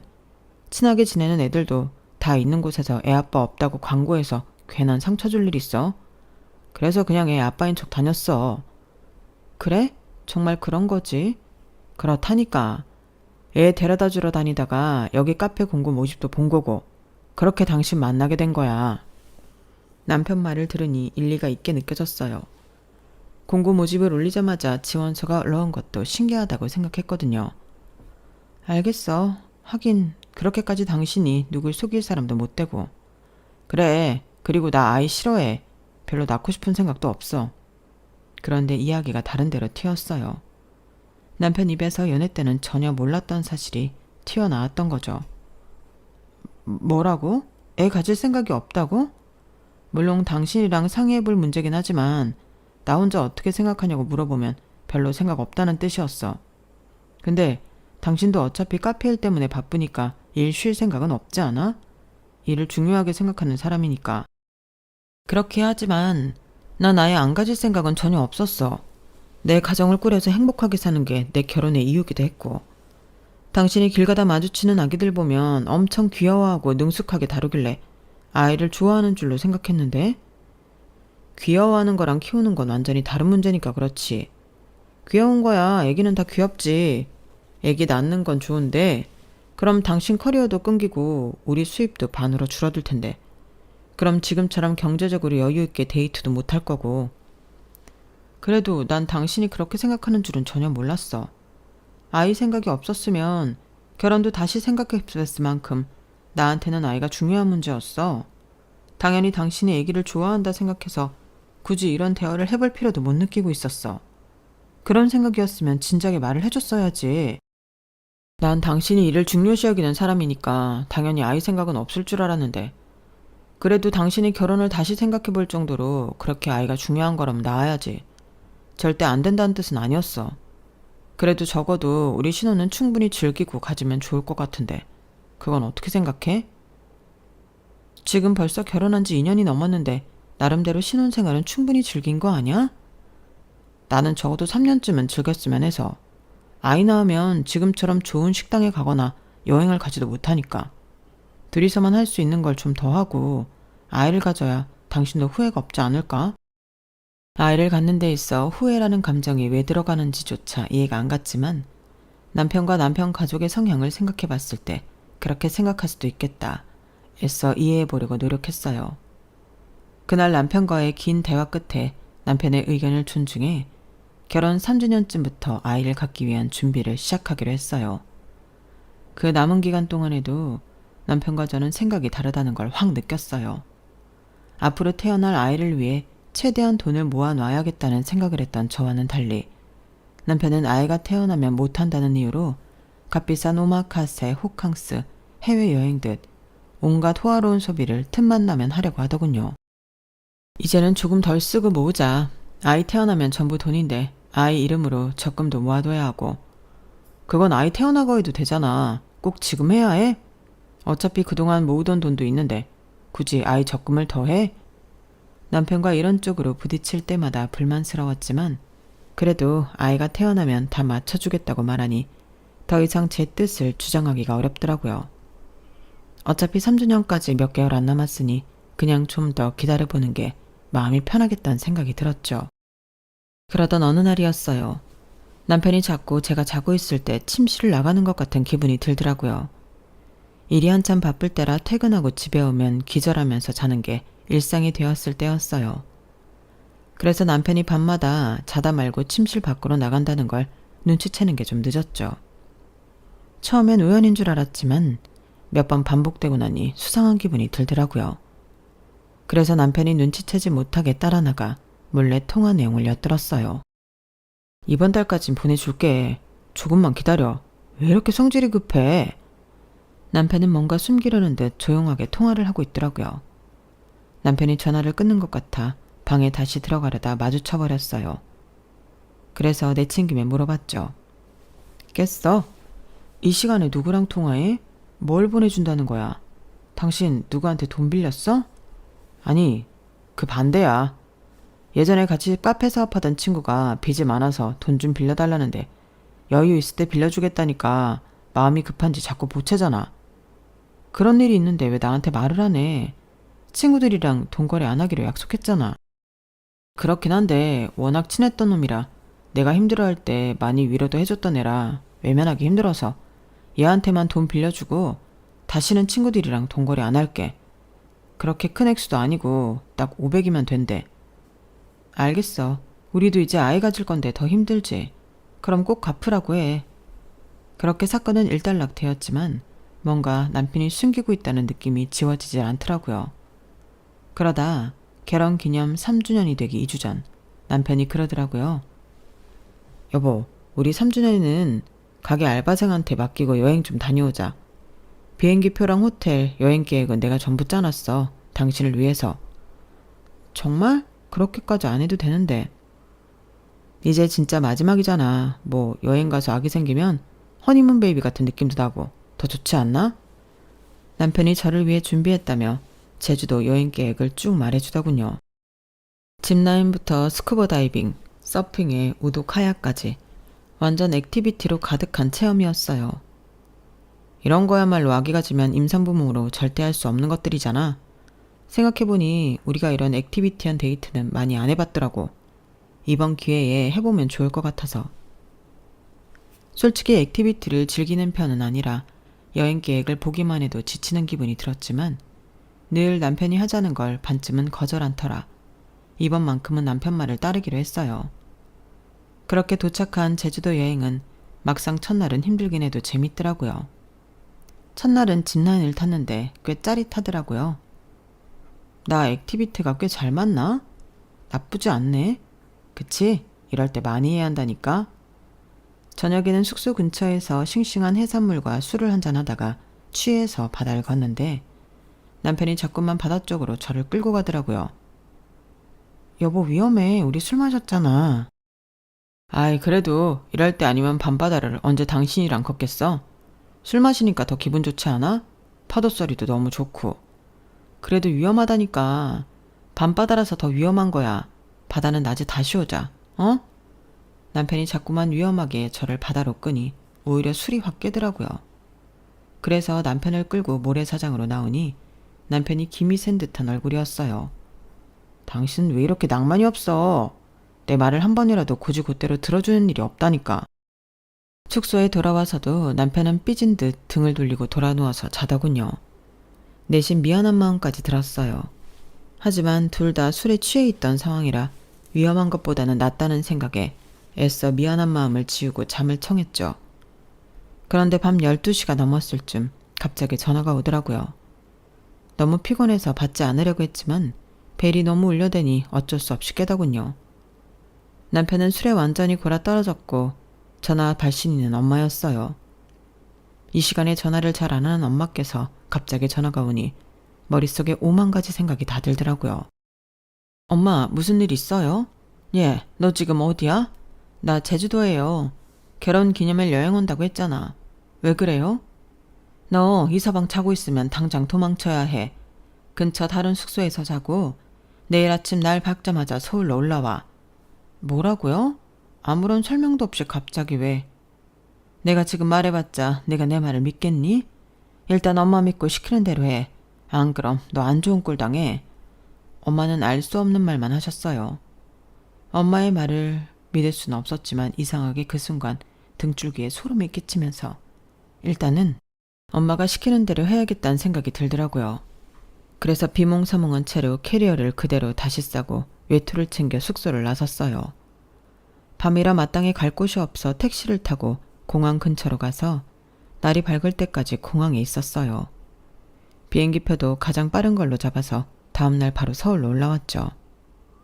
아침에서 점심으로 넘어가는 시간쯤 남편에게서 전화가 빗발쳤지만 받지 않았어요. 그래야겠다는 생각이 들었거든요. 공항에 도착해서는 바로 부모님 댁으로 향했어요. 아, 엄마가 얼마나 무서웠는지 아니? 잘 왔다, 잘 왔어, 내 딸. 엄마께서 문이 열리자마자 저를 껴안으시더라고요. 엄마 뒤로 우리 건물 2층 키즈카페 사장님의 모습이 보였어요. 아우, 정말 다행이네. 아니, 나는 당연히 이 집에서 다 알고도 결혼시킨 줄 알았지. 세상에 어떻게 이런 일이 있어요? 엄마는 키즈카페 사장님과 함께 이야기를 시작하셨어요. 얼마 전에 계약서를 새로 쓸 일이 있어서 만났는데 글쎄 이서방 얘기를 하시는 거야. 어릴 때 아내랑 사고쳐서 낳은 아이를 종종 맡기러 왔었다고. 아내랑은 애 키우다가 사이가 나빠져서 따로 산다나? 뭐라고요? 그게 무슨 소리예요? 왜 지난번에 카페 갔을 때도 그 얘기 했잖아요. 애는 요즘 왜 안 데리고 오냐고. 그랬더니 갑자기 자기가 애 아빠 아니라는 둥 잡아떼니까 이상하대. 어른들은 몰라도 애들은 거짓말 안 치거든. 근데 왜 그런 거짓말을 치나 싶었지. 그런데 언젠가부터 소문에 부잣집에 사장가를 갔다기에 어떻게 간 건가 싶었는데 그게 우리 건물주 따님이랑 결혼한 거였다니 세상에. 혹시나 싶어서 내가 알고 있는지 떠봤는데 내가 전혀 모르고 있으니까 알려주시더라. 세상에 이분 아니었음 우린 까맣게 모르고 살 뻔했지 뭐니. 그제서야 남편의 그 수상했던 모든 행동들이 이해가 가더라고요. 아이를 낳기 싫다며 아이만 봐도 경기를 일으키던 모습하며 밤에 몰래 통화한 건 아마도 애엄마지 싶었어요. 하지만 그것만으로는 도저히 이 현실을 받아들이기가 힘들더라고요. 그런데 결정적인 건 사위분이랑 친하게 지냈던 애아빠 말로는 부잣집에 사장가 간 이유가 애 때문이라고 하더라고. 빚도 너무 많고 애한테 물려줄 재산도 하나 없고 그래서 부잣집으로 간댔나? 그 집은 무슨 죄가 있어서 없던 빚을 갚고 바깥 애한테 재산까지 물려줘야 하나 했지. 내가 이 얘기 듣고 하도 기가 막혀서 이서방 뒷조사 좀 했다. 그런데 정말 그 말이 다 맞더라. 애 엄마도 찾아서 이미 이야기 나눴고 너한테 어떻게 이야기해야 하나 싶었는데 니네 휴가 간 기간 동안 카페에 들렀더니 알바생이 나한테 이걸 주지 뭐니? 엄마가 건네주신 건 제 앞으로 온 서류봉투였어요. 처음엔 별 생각 없었는데 어젯밤에 갑자기 문득 이게 뭔가 궁금하지 뭐니. 뜯어봤더니 세상에 네 이름으로 된 고액 생명보험 서류더라. 수익자는 이서방 단독으로 된 데다 날짜를 보니 효력이 지난주부터라고. 뭐라고요? 그 은큼한 자식이 이걸 집에 숨겨놓으면 들킬 것 같았는지 카페 구석에 숨겨놓은 걸 알바생이 발견해서 준 거야. 네 이름으로 되어 있길래 버리면 안 되겠다 싶어서. 내가 먼저 발견했으니 망정이지. 아휴, 내 팔자야. 조사해보니 시부모라고 나왔던 것들도 진짜 부모가 아닌 것 같아. 애 엄마한테 확인해보니 얼굴을 전혀 모르겠다고 하더라. 자초지종을 다 듣고 나니 정말 두 눈에서 불이 뿜어져 나올 것처럼 열받고 화가 나더라고요. 우선 집에 가자마자 집 비밀번호를 바꿔버렸고 짐을 싸서 친정에 왔어요. 그리고 남편에게 보험 사기, 살인 미수, 혼인 빙자 사기로 남편을 형사소송 걸었죠. 다행히 그동안 엄마가 모아놓은 증거가 많아 재판에서는 유리하다고 하더군요. 그리고 별도로 가정법원에 혼인 취소 소송도 제기했어요. 남편이 사실혼 관계와 아이라는 엄청난 사실을 숨기고 결혼한 점을 입증하면 혼인 취소가 인정될 가능성이 크다고 하더라고요. 그래서 애엄마와 딜을 했죠. 솔직히 제 입장에선 당신이 남편이랑 처음부터 이 일을 짜고 친 건지 알 길이 없네요. 그런데 그게 아니라면 적극적으로 협조하시죠. 당신까지 공범으로 잡혀가면 아이는 누가 키우겠어요. 애 생각도 하셔야죠. 아이를 들먹이며 협박 아닌 협박을 하자 처음엔 몇 번 버티던 애 엄마도 결국엔 두 손 두 발 다 들더군요. 알겠어요. 증거를 다 넘길 테니까 나한테까지 소송을 제기하지 말아요. 애랑 조용히 살 테니까. 애 엄마는 통화 녹취와 주고받은 문자를 넘겨줬고 이걸 증거로 제출하자 남편은 빼도 박도 못하게 됐죠. 시간은 좀 걸렸지만 남편은 유죄가 확정되었고 위자료의 손해배상 청구도 받아들여져 빚더미에 앉게 됐어요. 여보, 진짜 이건 아니잖아. 우리 참 사이 좋았었는데 이렇게까지 할 필요는 없잖아. 당신 아직도 정신 못 차렸구나. 당신이 하려던 짓은 살인이야. 그건 그냥 충동적으로 했단 말이고 실행에 옮길 생각은 전혀 없었다니까. 차라리 애랑 애 엄마를 버리고 당신이랑 행복하게 살 생각이었다고. 이제 와서 그런 말을 믿으라고? 내가 아직도 그렇게 호구로 보이니? 남편은 업계에서 아름아름 얼굴이 알려졌던 탓에 이 재판이 알려지면서 아는 사람들 사이에서는 소문이 빠르게 번져나갔어요. 카페 사장들이 모여있는 커뮤니티에도 글을 올려 쐐기를 박았고 사람들 사이에서 이미지는 돌이킬 수 없을 정도로 무너졌죠. 나중에 소문을 듣자 하니 애 엄마도 이건 아니다 싶었는지 지혜랑 같이 지방으로 내려가 연락이 끊겨버렸다고 해요. 한때 누구보다도 사랑했던 사람이 그렇게 무너져 내리는 모습을 보는 게 썩 유쾌한 일은 아니더군요. 하지만 그렇게 믿었던 사람이 저를 한낱 돈으로밖에 안 보고 소름 끼치게 이용하려고 했다는 점은 아직까지도 믿기지도 용서할 수도 없는 일이에요. 제 사랑이 거래였고 결혼이 함정이었다는 생각을 하니 모든 일이 종결되고 나서도 자다가도 벌떡 일어나는 일이 잦았어요. 한동안은 자다가 엄마 전화 벨소리가 울리는 듯한 악몽에 시달려 잠도 잘 못 잤지만 혼인 취소 판결까지 내려져 모든 게 법적으로도 없던 일이 된 지금은 마음이 정말 후련하답니다. 처음엔 믿음이 곧 사랑이라고 생각했어요. 하지만 믿음이 배신으로 무너지는 순간 제 안의 두려움과 분노를 처음으로 마주했죠. 나는 그동안 왜 그런 작은 불안들을 이렇게까지 눈감아 왔을까 하는 자책도 정말 많이 했어요. 하지만 시간이 지나니 깨닫게 되더군요. 그건 제 잘못이 아니라 누군가의 욕심과 거짓 때문이었다는 걸요. 그리고 나는 피해자가 아니라 끝까지 내 삶을 지켜낸 사람이었다는 걸요. 앞으로는 더 이상 누군가에게 제 삶을 의지 않고 스스로의 힘으로 살아가려고 해요. 아직 그때 다친 마음의 상처가 다 아물지는 않았지만 언젠가는 같은 상처로 힘들어하는 누군가에게 당신 잘못이 아니다. 당신은 이겨낼 수 있는 강한 사람이다. 라고 말해줄 수 있는 사람이 되고 싶습니다.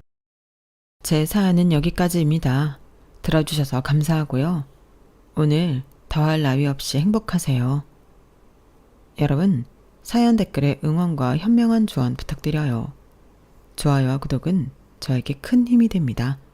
오늘도 좋은 일 가득하세요.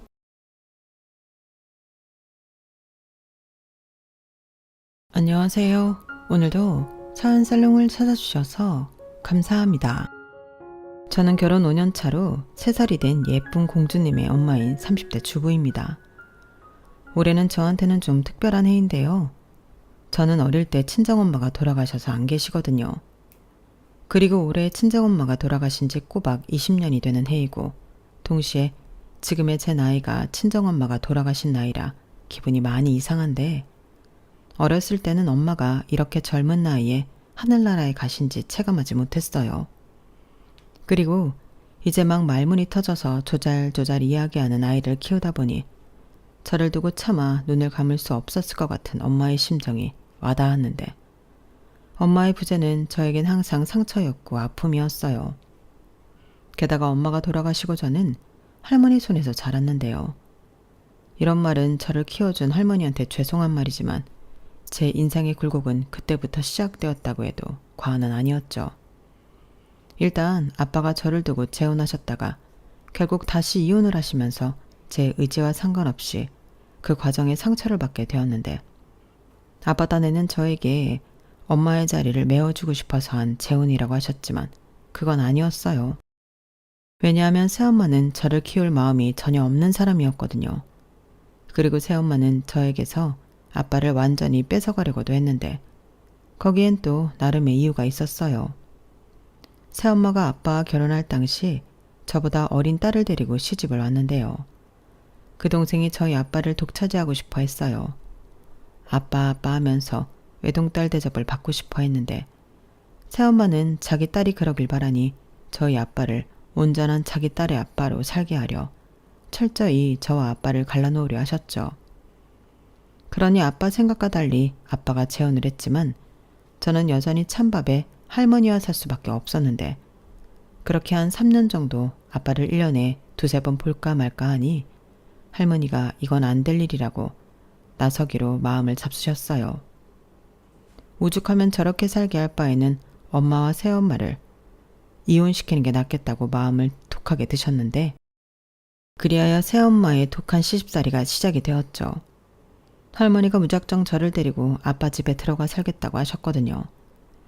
그렇게 새엄마는 졸지에 시어머니와 전처 딸까지 함께 살게 되었고 저희 할머니는 이복 동생이 저희 아빠를 독차지하는 꼴을 또 가만히 보지 않으셨는데 야야 네가 뭔데 거 가서 매달려 있노? 니는 항시 2번째다. 여 언니가 아빠 친딸이니까 1번, 니는 2번. 알았나?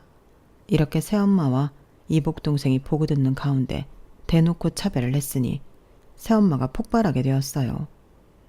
그리하여 아빠를 뒤에서 조종해 할머니와 저를 다시 내보내고 이젠 아예 연을 끊고 살게 하려 이간질을 열심히 했는데 그 수까지 모두 꿰뚫고 있던 할머니는 아빠가 없을 때 온갖 집안일로 새엄마를 가만히 있게 두지 않았어요.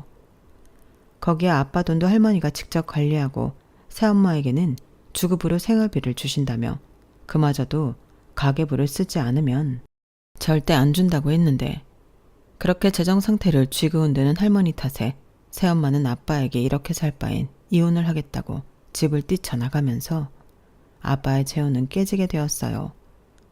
처음엔 아빠도 엄마 꼭 이렇게까지 해야 해? 물론 저 사람이 심한 건 나도 인정하는데 그래도 내 아내고 엄마 며느리잖아. 그리고 막말로 없는 것보다는 낫지 않아?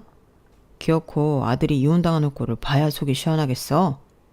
라며 새엄마와 이혼을 하지 않으려 했는데 할머니는 네 이혼하라고 이러는 기다 라며 아빠에게 하루라도 빨리 이혼하고 정신 차리라고 하셨어요. 그러면서 또 그럼 니는 클로온 돌이 박힌 돌 빼내려고 처리약을 쓰는데 아빠라는 니는 니 딸이 저렇게는 괄시받는 게 괴한나? 나도 내 핏줄이 더 귀하지 너의 핏줄 거두는 거 한 개도 안 반갑다 라며 아빠를 혼내셨는데 그때는 왜 제가 다 눈물이 나던지 저를 생각해주는 사람은 할머니밖에 없는 것 같더라고요. 그래서 속으로는 저런 아빠보다 할머니랑 둘이 사는 게 낫겠다는 생각을 많이 했는데 그때는 몰랐지만 할머니는 건강이 아주 나쁘셨더군요. 어쩌면 그래서 더욱 제 걱정을 한 것 같았는데요. 할머니는 식구들에게 아무 말도 하지 않았지만 신장암을 앓고 있었어요. 가끔 포도당 맞으러 병원에 간다. 서울에 있는 작은 아빠 집에 다녀온다는 게 당신 병 때문이었더라고요. 저는 그때마다 옆집에 맡겨져 할머니 올 날만 기다렸는데 할머니는 그런 어린 소녀의 마음을 알고 계셨더라고요. 그래서 저를 아프게 하고 저를 밀어내려는 새엄마를 당신이 나서서 아빠에게서 떼어놓으려 하셨고 아빠는 할머니가 아프다는 사실을 알고 할머니 뜻에 따랐는데 그렇다고 부녀의 정이 쌓이거나 사이가 좋아지는 일은 없었죠. 그리고 할머니는 제가 아빠와 산 지 2년도 되지 않아 하늘나라로 가셨고 그 후로는 아빠와 쭉 둘이서만 살았는데 솔직히 좋은 기억은 별로 없네요. 그냥 각자 살았거든요. 서로에게 큰 관심과 걱정도 없이 그냥 한 집에서만 살았는데 그래서 저는 아빠와 살고 있었지만 할머니가 그리웠고 엄마가 보고 싶었어요. 또 학교에 다니면서 쭉 느꼈던 점이 있었는데 어쩐지 저는 다른 아이들과는 좀 다르다는 생각이 강하게 들더라고요. 왜 엄마 없는 애는 티가 난다고 어른들이 그러시잖아요. 저는 저한테서 그런 티가 난다고 생각했어요. 다른 친구들은 전부 엄마가 있어서 머리 모양도 단정하고 옷도 신경 써서 입고 학교에 오는 것 같았는데 저는 아니니까 그런 게 늘 자신이 없었거든요. 그리고 자연스럽게 바쁘고 저에게 달리 관심이 없는 아빠와 살다 보니 하나부터 10까지 제 스스로 해야만 했는데요. 이건 뭐 어린 딸이 나이 많은 아빠를 더 챙기는 꼴이었어요. 청소도 그렇고 공과금 내고 심지어 슈퍼에서 간단한 식재료를 사다 제가 밥을 하기도 했는데 그렇게 살다 보니 저는 빨리 어른이 되고 싶었어요. 그 이유는 간단했는데 혼자 살고 싶었거든요. 그리고 드디어 고등학교 졸업을 한 해에는 용돈을 모아 마련한 100만 원의 자립금으로 집을 나와 독립된 생활을 했는데 말이 독립이지 그때 고생을 참 많이 했어요. 고시원, 고시텔, 반지하, 옥탑방, 심지어 쉐어하우스라고 방만 빌려 사는 생활도 했는데 어린 여자아이가 그런 생활을 하는 게 쉽지 않아 보였겠지만 저는 나름 괜찮았어요. 그리고 아빠는 그래도 딸이라고 혼자 사는 저를 위해 매달 용돈은 보내주시기도 했는데요. 그게 큰 도움이 되기도 했어요. 그리하여 저와 아빠는 따로 떨어져 살면서 가끔 생사 확인차, 안부만 전화를 하며 각자 편하게 사는 걸 추구하게 되었고 제가 철이 조금 들면서 그래도 아빠와 사이는 많이 좋아진 편이었어요. 제가 아빠를 걱정하고 챙기니 아빠도 그런 관심을 받고 싶었다는 듯 좋아하시더라고요.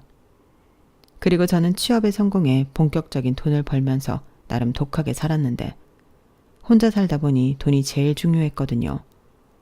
그때 당시 저에겐 돈으로 살 수 없는 행복 어쩌고 하는 것들은 모두 배부른 거짓말이었는데 돈으로 행복을 살 순 없지만 돈이 있다고 불행한 사람은 없다고 생각했어요.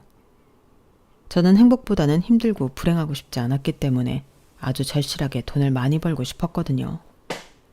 그러니 한참 놀고 싶고 연애하고 싶은 그런 나이임에도 불구하고 저는 연애를 해야겠다, 결혼을 해야겠다 그런 생각을 할 겨를이 없었는데요. 사람의 인연은 아무도 모른다고 그 시절에 남편을 알게 되었어요. 남편은 거래처 직원으로 꽤 오랜 시간 알고 지냈는데 저 사람이 미래의 내 남편이 될 줄은 꿈에도 몰랐죠. 일단 말수도 별로 없었고 저를 좋아하는지 어쩐지 그 속을 알 수가 없는 사람이었는데 서로 익숙해지고 편해지다 보니 업무적인 관계에서도 사적인 감정의 싹은 피어나더라고요. 그리고 그 사람을 조금씩 알게 되면서 나이, 사는 동네, 뭐 그런 시시콜콜한 것들을 알게 되었고 남편이 먼저 고백을 하면서 저희 사이는 크게 변하게 되었어요. 솔직히 남편이 처음 고백을 했을 땐 저는 도망치기 급급했거든요. 누굴 만나 다시 없던 관계를 만드는 게 저에겐 쉽지 않고 무서웠어요. 저 또한 저의 처지가 남들이 말하는 조건이나 기준에 비하면 너무 보잘것이 없었기 때문에 더 자신이 없었는데요. 남편은 근 1년을 저를 기다려주면서 저의 모든 것을 이해하고자 노력해줬어요. 그러니 그 모습이 저를 조금씩 용기를 내게 만들었는데 연애를 5년 정도 했을까? 남편의 집에서 결혼 이야기가 나오기 시작했죠. 장남이다 보니까 홍기도 찾고 만나는 여자도 있다고 하니 집에 데리고 오라고 하셨대요. 그런데 저는 그게 너무 무서워서 차일피일 미루기만 했는데 그때 시어머니가 저를 만나러 따로 저희 회사까지 찾아오셨더군요. 남편에게 대강의 이야기를 들었다며 편하게 차 한잔만 하자고 하셨는데 그때 처음 본 시어머니의 인상은 걱정했던 것과 달리 인상이 좋으셨어요. 또 이미 남편과는 연애하면서 저희 집안 사정을 모두 이야기했던 터라 시어머니는 제가 무얼 걱정하는지 알고 계셨는데 시어머니가 먼저 오해할까봐 말하기가 좀 어려운데 경탁이한테 얘기는 대충 들었어요. 그리고 아무래도 그런 것 때문에 우리 집에 인사 오는 게 힘든 것 같아서 내가 먼저 이렇게 찾아오게 되었는데 실제로 이렇게 만나보니 이런 와중에도 너무 반갑네. 많이 힘들었을 텐데 잘 컸네. 할머니가 사랑과 정성으로 키운 귀한 티가 나는 것 같아요. 내 나이쯤 되면 척 보면 딱이거든. 그러니까 괜히 걱정 사서 하지 말고 우리는 선영씨 정도면 감지덕지니까 편하게 해봐요. 우리 집에 놀러 온다고 생각해주면 더 고맙고 우리 금방 또 볼 수 있는 거 맞죠? 아무래도 내가 먼저 이렇게 말을 해줘야 우리가 하루라도 더 빨리 볼 수 있을 것 같아서. 갑자기 찾아와서 미안해요. 라고 해주시니 저는 확실히 마음이 편했어요. 이미 벌써 제 사정을 알고 계신다는 것도 마음이 놓였고 그럼에도 불구하고 저리 말씀해 주시니 감사했는데 어느덧 제 마음 한켠에 저런 분이라면 시어머니로 모시면서 잘해드리고 싶더라고요. 거기에 나아가 한동안 느끼지 못했던 엄마의 정도 기대해 볼 수 있을 것 같은 어린아이의 마음이 되었는데요. 그런 계기가 발판이 되어 저와 남편은 결혼하게 되었어요. 둘 다 아주 넉넉하게 신혼생활을 시작한 건 아니었지만 대출 조금 더 끼고 빌라 전세에서 결혼 생활을 시작했는데 제 인생에도 이런 날이 오다니 놀라울 정도로 안락하고 행복하더라고요. 그러면서 어릴 때 마냥 부러워만 했던 행복한 가정을 제 손으로 꾸려보고 싶은 욕심도 생겼는데요. 남편과 함께라면 충분히 가능할 거라고 믿어 의심치 않았어요. 물론 천사 같은 아이가 있는 지금은 이미 그런 꿈을 이룬 것처럼 더할 나위 없이 행복 자체였지만 지금의 생활이 있기까지 저도 나름의 고난과 역경이 있었답니다. 혹시 오해가 있을까봐 미리부터 밝히자면 저희 시부모님은 여전히 저에게 잘해주시고 계세요. 시어머니는 물론이고 시아버님까지도 며느리인 저를 친딸처럼 생각해 주는 감사한 분이라 저는 늘 시댁에 갈 때면 다른 며느리들과 다르게 신나서 남편보다 더 먼저 가 있곤 했는데 주변에서 그러더라고요. 선영 씨는 진짜 복이 많은 사람 같아 라고요. 하지만 그게 전부였다면 제가 여기에 사연을 쓰고 있지는 않았을 것 같은데 저에겐 좀 짜증나고 신경 쓰이는 시댁 식구가 한 명 있어요. 그 사람은 바로 시부모님이 늦게 낳은 늦둥이 딸, 제 손아래 신우인데요. 원래 시어머니 시집살이보다 신우 시집살이가 사람을 더 잡는다고. 저에게 있어 신우는 아무도 몰래 등짝을 후려쳐주고 싶은 왼수예요. 얄밉다는 표현으로는 성에 차지 않을 정도로 사람을 무시하는데 신우 이야기를 시작하면 한도 끝도 없죠. 일단 시부모님이 늦둥이로 낳은 딸이라 정말 오냐오냐 온갖 진상도 사랑으로 받아주셨는데 그렇다 보니 세상 무서운 것도 없고 아래 위도 모르는 싸가지 그 자체였어요. 솔직히 결혼 전부터 조짐이 있긴 했는데 남편이 대놓고 자기 동생한테 뭐라고 하고 그 동생도 오빠인 남편을 무서워하는 것 같아 남편을 믿고 결혼을 하게 되었죠. 또 신우인데 결혼한다고 해서 뭐 얼마나 보겠나 그런 아니라는 생각도 있었는데요. 그 문제의 신우 때문에 신혼 때는 저도 이혼 생각을 해본 적이 있었어요. 사람이 할 수 있는 말과 하면 안 되는 말이 있는데 신우는 그런 것도 모르는 아나무인인 사람이었거든요. 거기에 자기보다 못한 사람을 보면 그렇게 무시하고 깔볼 수가 없는데 시부모님은 그런 딸을 혼을 내긴 하시지만 신우는 그런 부모님의 말을 들을 생각이 없어 보였어요. 누가 보면 자기를 무슨 돈 많은 부잣집 딸로 볼 줄 아는 건지 기세가 아주 등등하더라고요. 그러니 엄마도 없고 가난한 친정을 가진 저를 자기보다 한참 급이 떨어진다고 생각했어요. 아예 대놓고 저를 자기 집 레벨과 어울리지 않는다며 소위 말하는 신우이 짓 시자 노릇을 했는데 그때마다 제 속이 뒤집어졌어요. 그리고 아이러니하게도 시집살이 때문에 도망치듯 아빠와 이혼한 새엄마의 기분이 이랬을까? 이젠 얼굴도 기억이 나지 않는 그 여자 생각이 났는데 그만큼 신우의 시자짓은 사람을 환장하게 했죠. 오죽하면 제가 저보다 어린 신우의 말에 울컥해서 화장실에 들어가 한참을 울고 나온 적도 있었는데요. 그 모습을 본 남편은 신우를 쥐잡듯 잡기 시작했어요. 당연히 신우는 자기가 왜 오빠한테 혼이 나야 하냐며 발끈했죠. 아이씨, 왜 나한테만 뭐라고 해? 내가 만만해? 노인의 기집애, 아까 올케 언니한테 뭐라고 했어? 네 올케가 우리 집이랑 레벨이 안 맞아? 레벨 같은 소리하고 자빠졌네. 네가 뭔데 내 와이프 내서 눈물을 빼. 너 당장 올케 언니한테 사과 안 해? 어머, 별꼴이야? 언니, 그새 우리 오빠한테 쪼르르 가서 일렀어요? 아, 속도 줘봐라. 내가 뭐 없는 소리 했나? 그리고 오빠, 아무리 오빠가 새언니 편을 든다고 해도 나한테 이러는 거 아니지. 무슨 사과를 하라는 거야? 나 잘못 없어. 언니가 자격지심이 있어서 눈물바람 한 거지. 막말로 오빠랑 우리 집이 좀 손해보는 결혼하는 건 맞잖아. 맞긴 뭐가 맞아. 그리고 무슨 내가 손해를 봤다는 거야. 나는 우리 선영이 아니면 결혼 안 했어. 선영이라서 결혼한 건데 네가 뭘 안다고 나서. 아, 그러셔? 아주 사랑꾼 나셨네. 새언니는 좋겠어요. 조건도 언니 편만 들어주는 남편이 있어서. 어디 그것뿐인가? 언니 레벨에는 꿈도 못 꿀 우리 집에 시집까지 왔으니 언니도 선빵한 거지. 경은이 너 그만하지 못해. 어디서 버릇없게 올케 언니한테 그런 소리를 해. 그리고 경탁이 너도 아무리 네 동생이 잘못했어도 너무 뭐라고 하지 마라. 얘가 몰라서 실수한 거 가지고 왜 그렇게 몰아붙여? 네가 그러면 그럴수록 제가 더 심통 부리는 거 몰라? 내가 몇 번을 말해. 이게 다 엄마가 계속 애를 싸고 도니까 저렇게 위아래도 모르고 버릇없이 그런 거라고. 심통이 나서 사과를 안 하는 게 어딨어. 너 이놈의 기집애 당장 사과 못해? 싫어, 못해, 안 해. 오빠는 왜 나만 가지고 그래? 내가 뭘 잘못했다고. 우리 집이랑 새언니가 레벨이 안 맞는 건 다 아는 사실이잖아. 엄마 없이 자라서 아는 것도 없고. 나는 레벨이 맞는 사람끼리 어울리는 게 맞다고 생각해. 솔직히 격 떨어진단 말이야. 사람이 급이 있지. 오빠 너는 왜 그렇게 눈이 났냐? 너 조용히 못해?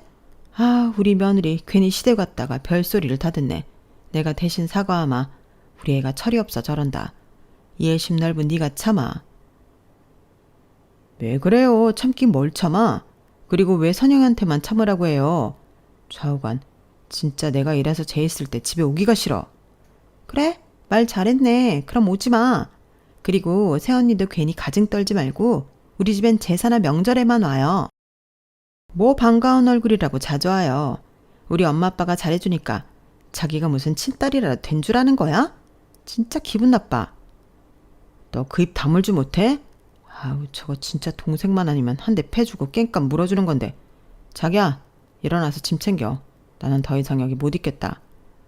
경탁이 너까지 왜 그래? 아유, 선영아, 내가 미안해. 네 남편 말처럼 얼른 가라. 내가 현관 앞에 반찬 싸놨으니까 그거 꼭 들고 가. 경탁이 너는 운전 조심하고.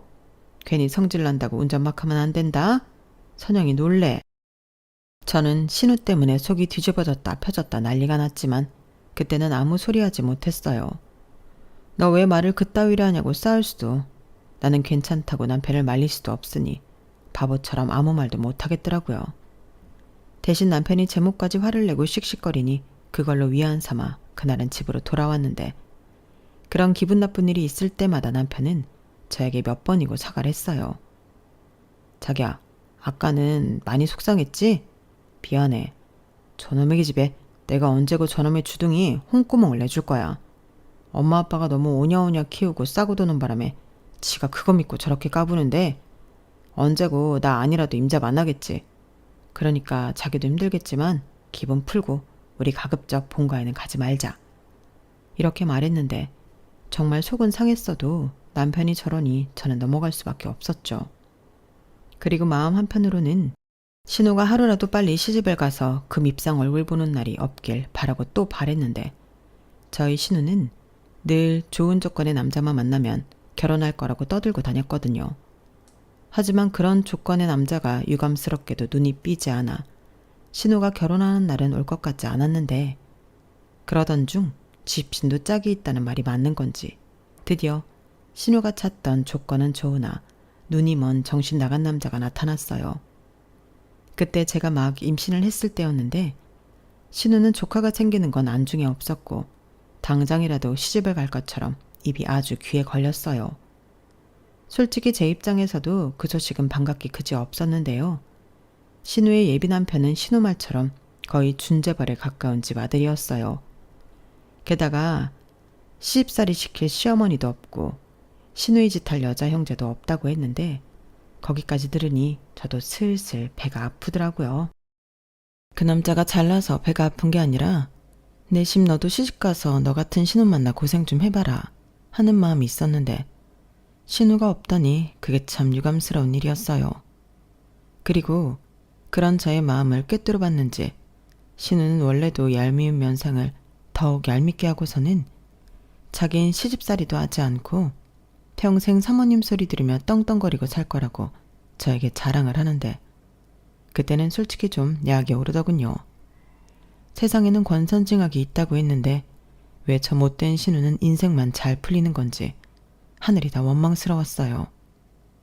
그렇게 신우는 나름 조건을 맞춰 시집을 간다고 자기 집 기둥 뿌리도 뽑아 호화스럽게 결혼식을 올렸는데 상견례 때와 결혼식 당일에 뵌 신우의 가족들은 인상도 좋고 좋으신 분들 같더군요. 신우가 집안의 막내이다 보니 귀염상이라며 신우의 시아버지, 그러니까 저희한테는 사돈 되시는 분이 신우를 딸처럼 여기겠다고 하셨어요. 그 말에 저희 시부모님도 감사하다며 좋아하셨는데 그러면서 의뢰 저희 애가 할 줄 아는 게 많이 없습니다. 저희가 늦게 본 귀한 딸이라 너무 곱게만 키워 그런 거니 너그럽게 봐주세요. 그리고 집안 가풍에 맞게 많이 배우도록 이야기도 해놨으니 넓은 아량으로 지켜봐 주세요. 라고 하시며 신우를 예쁘게 봐달라고 하셨어요. 솔직히 그때도 저는 저 사람들은 자기 며느리의 실체를 다 아는 걸까?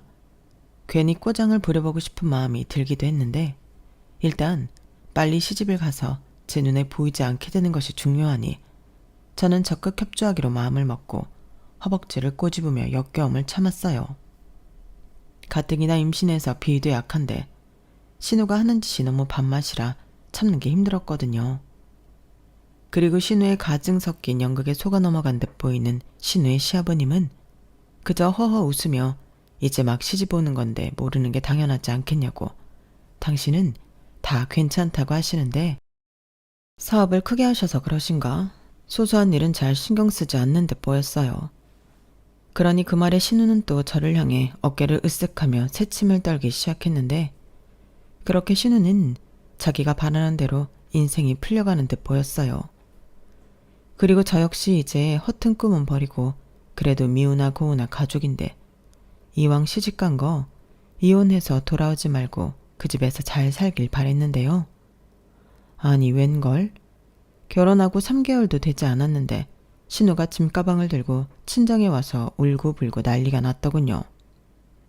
저는 그때 산부인과에 가는 날이라 회사에 휴가를 냈고 남편은 저와 산부인과 진료를 받고 곧장 출근을 해서 저 혼자 시댁에 갔었는데 현관문도 열려있고 신우의 짜증 섞인 목소리가 현관 밖으로 새어나왔는데 사람 심리가 왜 그런지 저는 숨을 죽이고 그 소리에 집중했어요.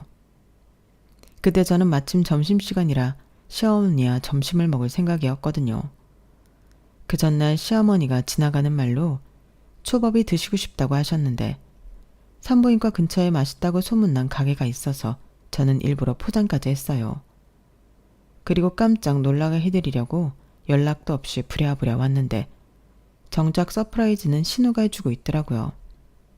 그렇게 귀를 기울이며 듣고 있는데 신우 집에도 신우 같은 사람이 있었나 보더군요. 그것도 한 사람이 아니라 셋이나 됐는데 시 고모님이라는 분들이 조카 며느리라고 신우를 엄청 잡는 것 같았어요. 아주 신우가 꽁지가 빠져서는 친정으로 주랭랑을 쳤는데 자기 엄마를 붙잡고 서럽게 우는 거 있죠? 엄마, 나 진짜 이렇게는 그 집에서 못 살아. 아니 왜 그래? 무슨 일이 있었는지 차근차근 말해봐. 그게 있잖아. 나 완전 사기 결혼 당했어. 결혼 전에 나한테 잘해주는 건 순전히 쇼였고 나를 무슨 다 잡은 고기처럼 신혼인데도 홀대하는데 그것도 너무 서럽고 집에 돈은 많다고 하는데 정작 내가 쓸 돈은 안 준다? 어디 그뿐이야? 시고모님들이 진짜 지랄 맞아. 자기들이 시엄마래. 그럼 나는 무슨 시어머니를 셋이나 모셔? 매일같이 집에 와서 청소가 어떻고 음식이 어떻고 나만 쥐잡듯이 잡아. 뭐? 너 그렇게 힘든데 이서방은 뭐라고 안 해? 안 해. 나더러 무조건 참고 고모들한테 맞추래. 자기도 고모들 무섭다고. 자기한테 불똥 튀지 않게 나더러 알아서 하라는데 나 진짜 너무 힘들어. 그래도 어떡해. 네가 잘 좀 맞춰봐. 네가 잘하면 그 고모님들도 뭐라고 하지 않으시겠지. 못 맞춰. 그건 아무도 못 맞춰. 트집을 잡기 위해서 그러는 건데 아마 내가 너무 잘하면 잘한다고 또 뭐라고 하실걸? 그냥 내가 싫은 거야. 왜? 왜 네가 싫어? 그럴 이유가 없잖아. 몰라. 나더러 며느리 하나니까 시아버지도 챙겨야 하고 집안 대소사도 챙겨야 하는데 그거 다 챙기면 엄마, 나 친구 만나서 쇼핑할 시간도 없어. 무슨 종이야, 종. 그러면서 아버님은 나한테 하루빨리 애나 낳으라고 잔소리하시고. 뭐? 그렇게 인상 좋으신 분이 그러셨단 말이야? 그거 다 연기였어. 온 집안 식구들이 다 나랑 우리 가족을 속인 거라고. 엄마, 나 어떡해. 이혼할래. 시끄러워.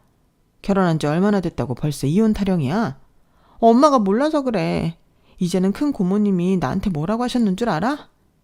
나더러 가정교육을 개떡같이 받았대.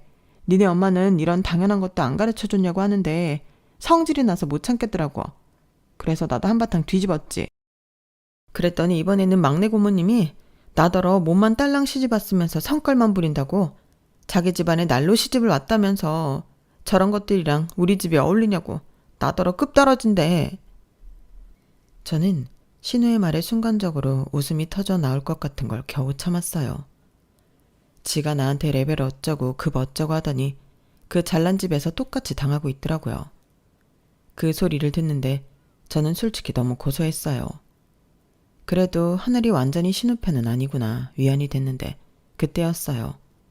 신우가 눈물을 닦겠다고 일어나면서 현관문 밖에 있던 저와 눈이 딱 마주쳤는데 하필이면 저희 시댁이 옛날 주택이라 거실이 현관문이랑 가깝거든요. 그러니 신우가 마치 너 지금 내 얘기 다 들은 거야? 라고 하듯 저를 노려봤는데 저는 멋쩍어서 그냥 웃어 보이고 말았네요. 그리고 시어머니도 제가 온 것을 알고 조금 놀라신 듯한 얼굴이었는데 저는 괜히 두 모녀가 민망할까봐 사간 초밥을 둘이 드시라고 바닥에 내려놓고 집으로 돌아왔어요. 근데요. 돌아오는 내내 왜 그렇게 미소가 지어지는지 저는 집에 와서도 싱글벙글이었는데 그도 그럴 게 신우가 시집살이 때문에 힘들다고 눈물 콧물 쏟으며 우는데 그 모습이 혼자 보기 아까울 만큼 너무 웃겼거든요. 그리고 제가 집에 온 지 2-3시간이 됐을까? 아니나 다를까 신우한테 전화가 걸려왔고 신우는 다짜고짜 저한테 화를 내면서 아까 왜 웃었냐고 따지기 시작했어요. 아무리 생각해도 제가 자기를 비웃고 있었던 것 같다며 기분이 나빠서 그냥은 도저히 넘어갈 수가 없었다고 하는데 기도 차지 않았어요. 누가 봐도 쪽팔린 김에 지금 저한테 화풀이를 좀 하겠다는 억지 심보잖아요. 아가씨, 제가 뭘 했다고 저한테 그러세요? 저 비웃지 않았어요. 뭐래, 내가 분명히 다 봤는데 어디서 딴소리예요? 내가 우스워요? 누가 그렇대요? 그리고 지금 저한테 뭐 때문에 이러는 건지 모르겠는데 제가 아가씨보다 서열이 위에요? 이건 좀 선 넘는 것 같은데. 저 비웃지 않았고 분위기가 좀 나쁘길래 그냥 왔을 뿐이에요. 그 말을 지금 나더러 믿으라는 거예요? 언니, 솔직히 내 얘기 어디까지 들었어요? 발뺌할 생각하지 말고 사실대로 말해요. 발뺌할 생각 없고요. 거진 다 들었어요. 속아서 결혼한 것 같다면서요. 그나저나 아가씨도 참 안 됐네요. 시집살이 시킬 시어머니 신우들 없다고 그렇게 좋아했는데 시구모님들이 그런 사람들일 줄이야. 그러는 거 보면 세상은 참 공평한 것 같네요. 그 소리 지금 나한테 쌤통이라는 말 하고 싶은 거죠? 어머, 아가씨는 역시 눈치가 백단이네요. 그렇잖아요. 아가씨가 저한테 좀 못되게 굴었어요? 레벨이 안 맞다고 격 떨어진다고 급이 안 맞다고 했잖아요. 아가씨는 그런 말 들을 때 기분 어땠어요? 기분 더럽죠.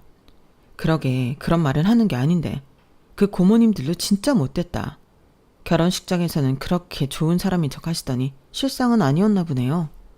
됐어요. 언니는 언니나 잘해요. 지금 누가 누굴 걱정해? 어머, 제가 걱정하는 걸로 들렸어요? 아닌데. 아가씨도 성인이고 이제 시집갔으니 출가 외인인데 아가씨 일은 아가씨가 알아서 해야죠. 솔직히 그동안은 어머님 아버님 때문에 편하게 산 건 맞잖아요. 근데 제가 겪어보니 세상이 그렇게 호락호락하진 않아요. 이제라도 그걸 알게 됐으니 다행이죠. 아가씨도 이번 기회에 제대로 배워봐요. 시집살이가 얼마나 사람을 미치게 하는지. 언니, 지금 나 시집살이 하다 피말라 죽으라고 고사 지내요? 고사는 안 지냈는데 지금부터 한번 지내볼까요? 언니! 신우는 제 말에 약이 바짝 올라서 소리를 지르고 난리가 아니었어요. 그러자 저 멀리서 시어머니가 어디다가 분풀이를 하냐고 신우한테 뭐라고 하는 소리가 들렸는데 그렇게 전화가 끊기더라고요. 그리고 전화 받는 그 모습을 다 보진 못했어도 신우가 얼마나 열을 받아 난리 났을지 안 봐도 비디오였는데 그날 저는 처음으로 발을 쭉 뻗고 잘 수 있었어요. 오죽하면 남편이 옆에서 오늘 뭐 나 없을 때 좋은 일이라도 있었어? 라고 하는데 저는 아니라고 별일 없었고 병원 가서 애기 초음파 보고 와서 기분이 좋다고만 말했는데 아무리 남편이 자나깨나 제 남편이라고 해도 시집간 동생이 시집살이 때문에 힘들다고 하는데 저처럼 기분이 좋겠어요? 그래서 저는 신우가 나중에 얘기하면 그거야 어쩔 수 없지만 제 입으로 신우가 힘들다는 말은 해주고 싶지 않더라고요. 그리고 그날의 분위기로 봐서는 신우가 금방이라도 이혼하고 돌아올 것만 같았는데 다행이라고 해야 하나?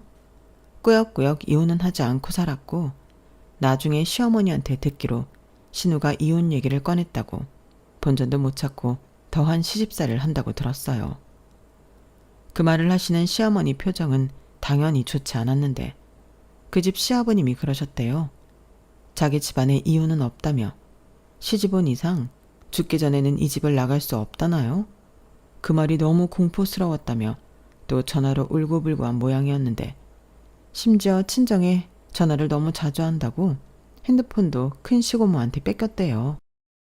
거기에 정말로 이혼을 한다고 고집을 부리면 막강한 변호사 군단을 만들어 신우는 물론이고 신우의 친정도 막대한 배상을 하게 만들 거라고 협박을 한 것 같았는데 돈 많은 집이라고 좋아하더니 그 돈이 무섭긴 하더라고요.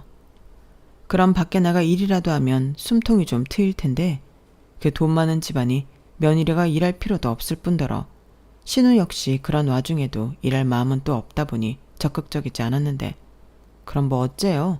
그냥 살 수밖에요. 그래서 신우의 시집살이는 언제 끝날지 아무도 모르게 되었는데 그 탓에 시부모님 마음은 늘 불편하고 걱정이 많으셨어요. 당연하죠. 당신들은 그저 바람 불면 날아갈까 꼭지면 터질까 금이야 오기야 키운 딸이니까요. 그런데 옆에서 이 모든 사실을 알게 된 남편이 시부모님에게 이렇게 말했는데요. 엄마 아빠가 못 가르친 거 그 집에 가서 배우는 거니까 너무 속상해하지 마. 지도 적응하고 살려면 배워야지. 저 말을 듣는데 제 남편이지만 어쩜 그렇게 제가 하고 싶은 말을 탁 꼬집어 하는지 그날따라 남편이 더 멋져 보이는 거 있죠. 그리고 제가 출산을 임박해 회사를 그만두게 되었을 때도 남편은 그런 제 의사를 기분 좋게 존중해 주었는데요. 요즘 남자들 여자가 맞벌이하지 않으면 싫어한다고 해서 걱정을 많이 했거든요. 사실 저는 제가 엄마 없이 자란 아픔 때문에 우리 애는 엄마인 제 손으로 키우고 싶다는 생각을 오래전부터 하고 있었어요. 그래서 그런 제 마음을 조심스럽게 회사를 그만두기 전에 남편에게 이야기를 했는데요. 남편은 전혀 싫지 않다는 듯 맞아. 애는 엄마 손에 자라야 정서적으로도 좋지. 나는 자기만 좋다고 하면 대찬성이야. 그나저나 우리 애는 참 좋겠다. 선영이가 엄마라서. 라고 오히려 제 선택을 지지해 주던 사람이었어요. 그때 얼마나 남편한테 고마웠는지 신우 말처럼 제가 남편 복은 정말 많더라고요. 그리하여 저는 전화도 잘하지 못하는 신우 덕에 시집살이에서 해방되어 시댁도 마음껏 다니고 덩달아 친정아빠도 좀 챙기면서 출산을 준비할 수 있었는데 그런 편안한 마음으로 아이를 낳아 그런지 저희 딸은 어린 신생아일 때부터 순하고 잘 웃는 아이였어요. 조리원에서도 무슨 이런 인형 같은 얘기가 있냐고 간호사 선생님들이 모두 예뻐하셨는데 그렇게 태생부터 사랑을 듬뿍 받더니 자타공인 사랑둥이가 되었어요. 그리고 집안에 아이가 태어나니 그 분위기가 확 바뀌었는데 생기와 사랑이 넘치게 되더라고요. 거기에 당신 딸에게는 그렇게 무뚝뚝할 수가 없더니 친정아빠는 요즘 제가 보내준 외손녀 사진과 동영상 보는 재미에 시간 가는 줄 모르신다며 저한테 오늘은 사진이나 동영상 없냐? 라고 연락도 자주 하시고 선물도 어찌나 자주 보내시던지 우리 아빠가 원래 저런 사람이었나? 딸인 저도 놀라는 일이 많았어요. 거기에 질세라 시댁에서도 첫손녀 사랑이 장난이 아니신데 이게 다 저희 딸이 태어나고 일어난 일이었어요. 오죽하면 저희 시부모님은 주말이면 제발 좀 애 좀 집에다 놓고 가라고 시아버님이 저희 부부만 돌려보내는 날도 많았는데 덕분에 처음 하는 육아지만 저는 전혀 힘들지 않았어요. 아마도 저희 애는 무난하고 성격 좋은 자기 아빠를 빼다 박은 것 같았는데 고모를 닮지 않고 아빠를 닮아 얼마나 다행인지요. 원래 임신하고 미워하는 사람을 애가 닮는다고 해서 제가 걱정이 많았거든요. 그런데 다행히 그런 거 없이 저희 애는 엄마 반 아빠 반 공평하게 닮아 태어났고 성격은 아빠를 닮아 저는 너무나도 행복합니다. 애를 낳으면 자기 생활이 사라지고 그렇게 우울할 수가 없다고 하는데 저는 전혀 아니에요. 아이가 주는 기쁨이 너무 크거든요. 그래서인지 요즘은 신우도 저를 부러워하며 아이를 가지려 노력한다는 말을 들었는데요. 글쎄요. 신우가 원해서 임신을 준비하는 건지 시집살이에서 벗어나려 임신을 하고 싶은 건지 솔직히 모르지만 부디 신우의 바람대로 신우 똑 닮은 애를 낳았으면 좋겠습니다. 왜 엄마들이 너 닮은 딸 낳아보라고 하잖아요. 저희 시어머니는 착하신 분이라 그런 말을 절대 하지 않으실 뿐이지만 저는 꼭 그렇게 되길 바라고 있어요. 인생에는 총량이 있다고 하던데 신우도 그동안 편하게 멋모르고 산 시간만큼 고생이라는 걸 해봐야죠. 그래야 자기 애한테는 오냐오냐 하지 않고 대도하는 걸 가르치지 않겠어요? 거기에 살짝 제 사심을 넣어보자면 애를 낳으면 그만큼 친정에 올 수 있는 시간이 없어질 테니 보기 싫은 얼굴 더 자주 안 볼 수 있고 너무 좋을 것 같더라고요. 그래서 요즘은 제가 화이팅하라고 임신에 좋은 영양제도 보내주고 정보 공유도 해주고 있는데 사람이 좀 변하긴 하는 건지 웬일로 고맙다고 메시지를 보내더라고요. 그런 거 보면 아무리 개망난이라도 희망은 있는 것 같은데 또 안 와요. 시간이 많이 지나고 원수 같았지만 신우랑도 잘 지내는 날이 제 인생에도 올죠. 뭐 별로 기대는 되지 않지만 앞으로 신우랑 또 레벨 어쩌고 급 어쩌고 그런 소리 때문에 다투는 날은 없었으면 좋겠어요. 그리고 요즘 저는 또 새로운 재미에 빠졌는데 아이 키우면서 집에서 할 수 있는 일이 뭐가 있을까 그런 고민을 많이 했거든요. 아무래도 아이가 요즘은 어린이집에 가기도 하고 그 시간에 파트타임이라고 하려 해도 시간이 애매해서 이것저것 고민을 해봤었는데 제가 사진 찍고 글 쓰는 걸 좋아하다 보니 육아 일기를 쓰던 걸 아이 용품을 공구하고 팔기 시작했어요. 그런데 같이 아이 키우는 엄마다 보니 믿고 쓴다며 매출이 좀 나더라고요. 그래서 욕심을 조금씩 더 내다 보니 이젠 사무실도 없고 직원까지 있는 나름 사업가이자 CEO가 되었는데 그래도 저는 어디 나가면 전업주부라고 저를 소개해요. 쑥스러운 것도 있고 제가 주부라서 이런 것들을 더 꼼꼼히 체크할 수 있다는 자부심이 있어서 그러는 건데 나중에 저희 아이가 많이 커서 엄마 손이 많이 필요 없게 된다면 그때는 집중적으로 사업에 제 전력을 다할 생각입니다. 일단 저에게 가장 1순위는 저희 가정이고 가족이고 저희 아이거든요. 그래서 요즘은 제가 하고 싶은 걸 마음껏 할 수 있어 매일이 행복하기만 한데 시부모님도 언제든지 도움이 필요하면 말만 하라고 저의 든든한 지원군을 자처하고 계세요. 그리하여 올해는 내 집 마련에 성공해 이사도 앞두고 있는데 새 집에서 우리 가족 더 건강하고 행복하라고 여러분들이 많은 응원해주세요. 그럼 지금까지 제 사연이었고요. 끝까지 제가 사는 이야기 들어주셔서 대단히 감사드립니다. 저희 철없는 신우도 언젠가는 철이 들어 지난 날을 후회하고 반성하는 날이 오겠죠. 꼭 그런 날이 오길 바라며 저는 이만 사연을 마무리하도록 할게요. 항상 건강관리 잘 하시고 오늘 하루도 보람있고 즐거운 날 되시길 바랍니다. 감사합니다. 여러분, 사연 댓글에 응원과 현명한 조언 부탁드려요. 좋아요와 구독은 저에게 큰 힘이 됩니다. 오늘도 좋은 일 가득하세요.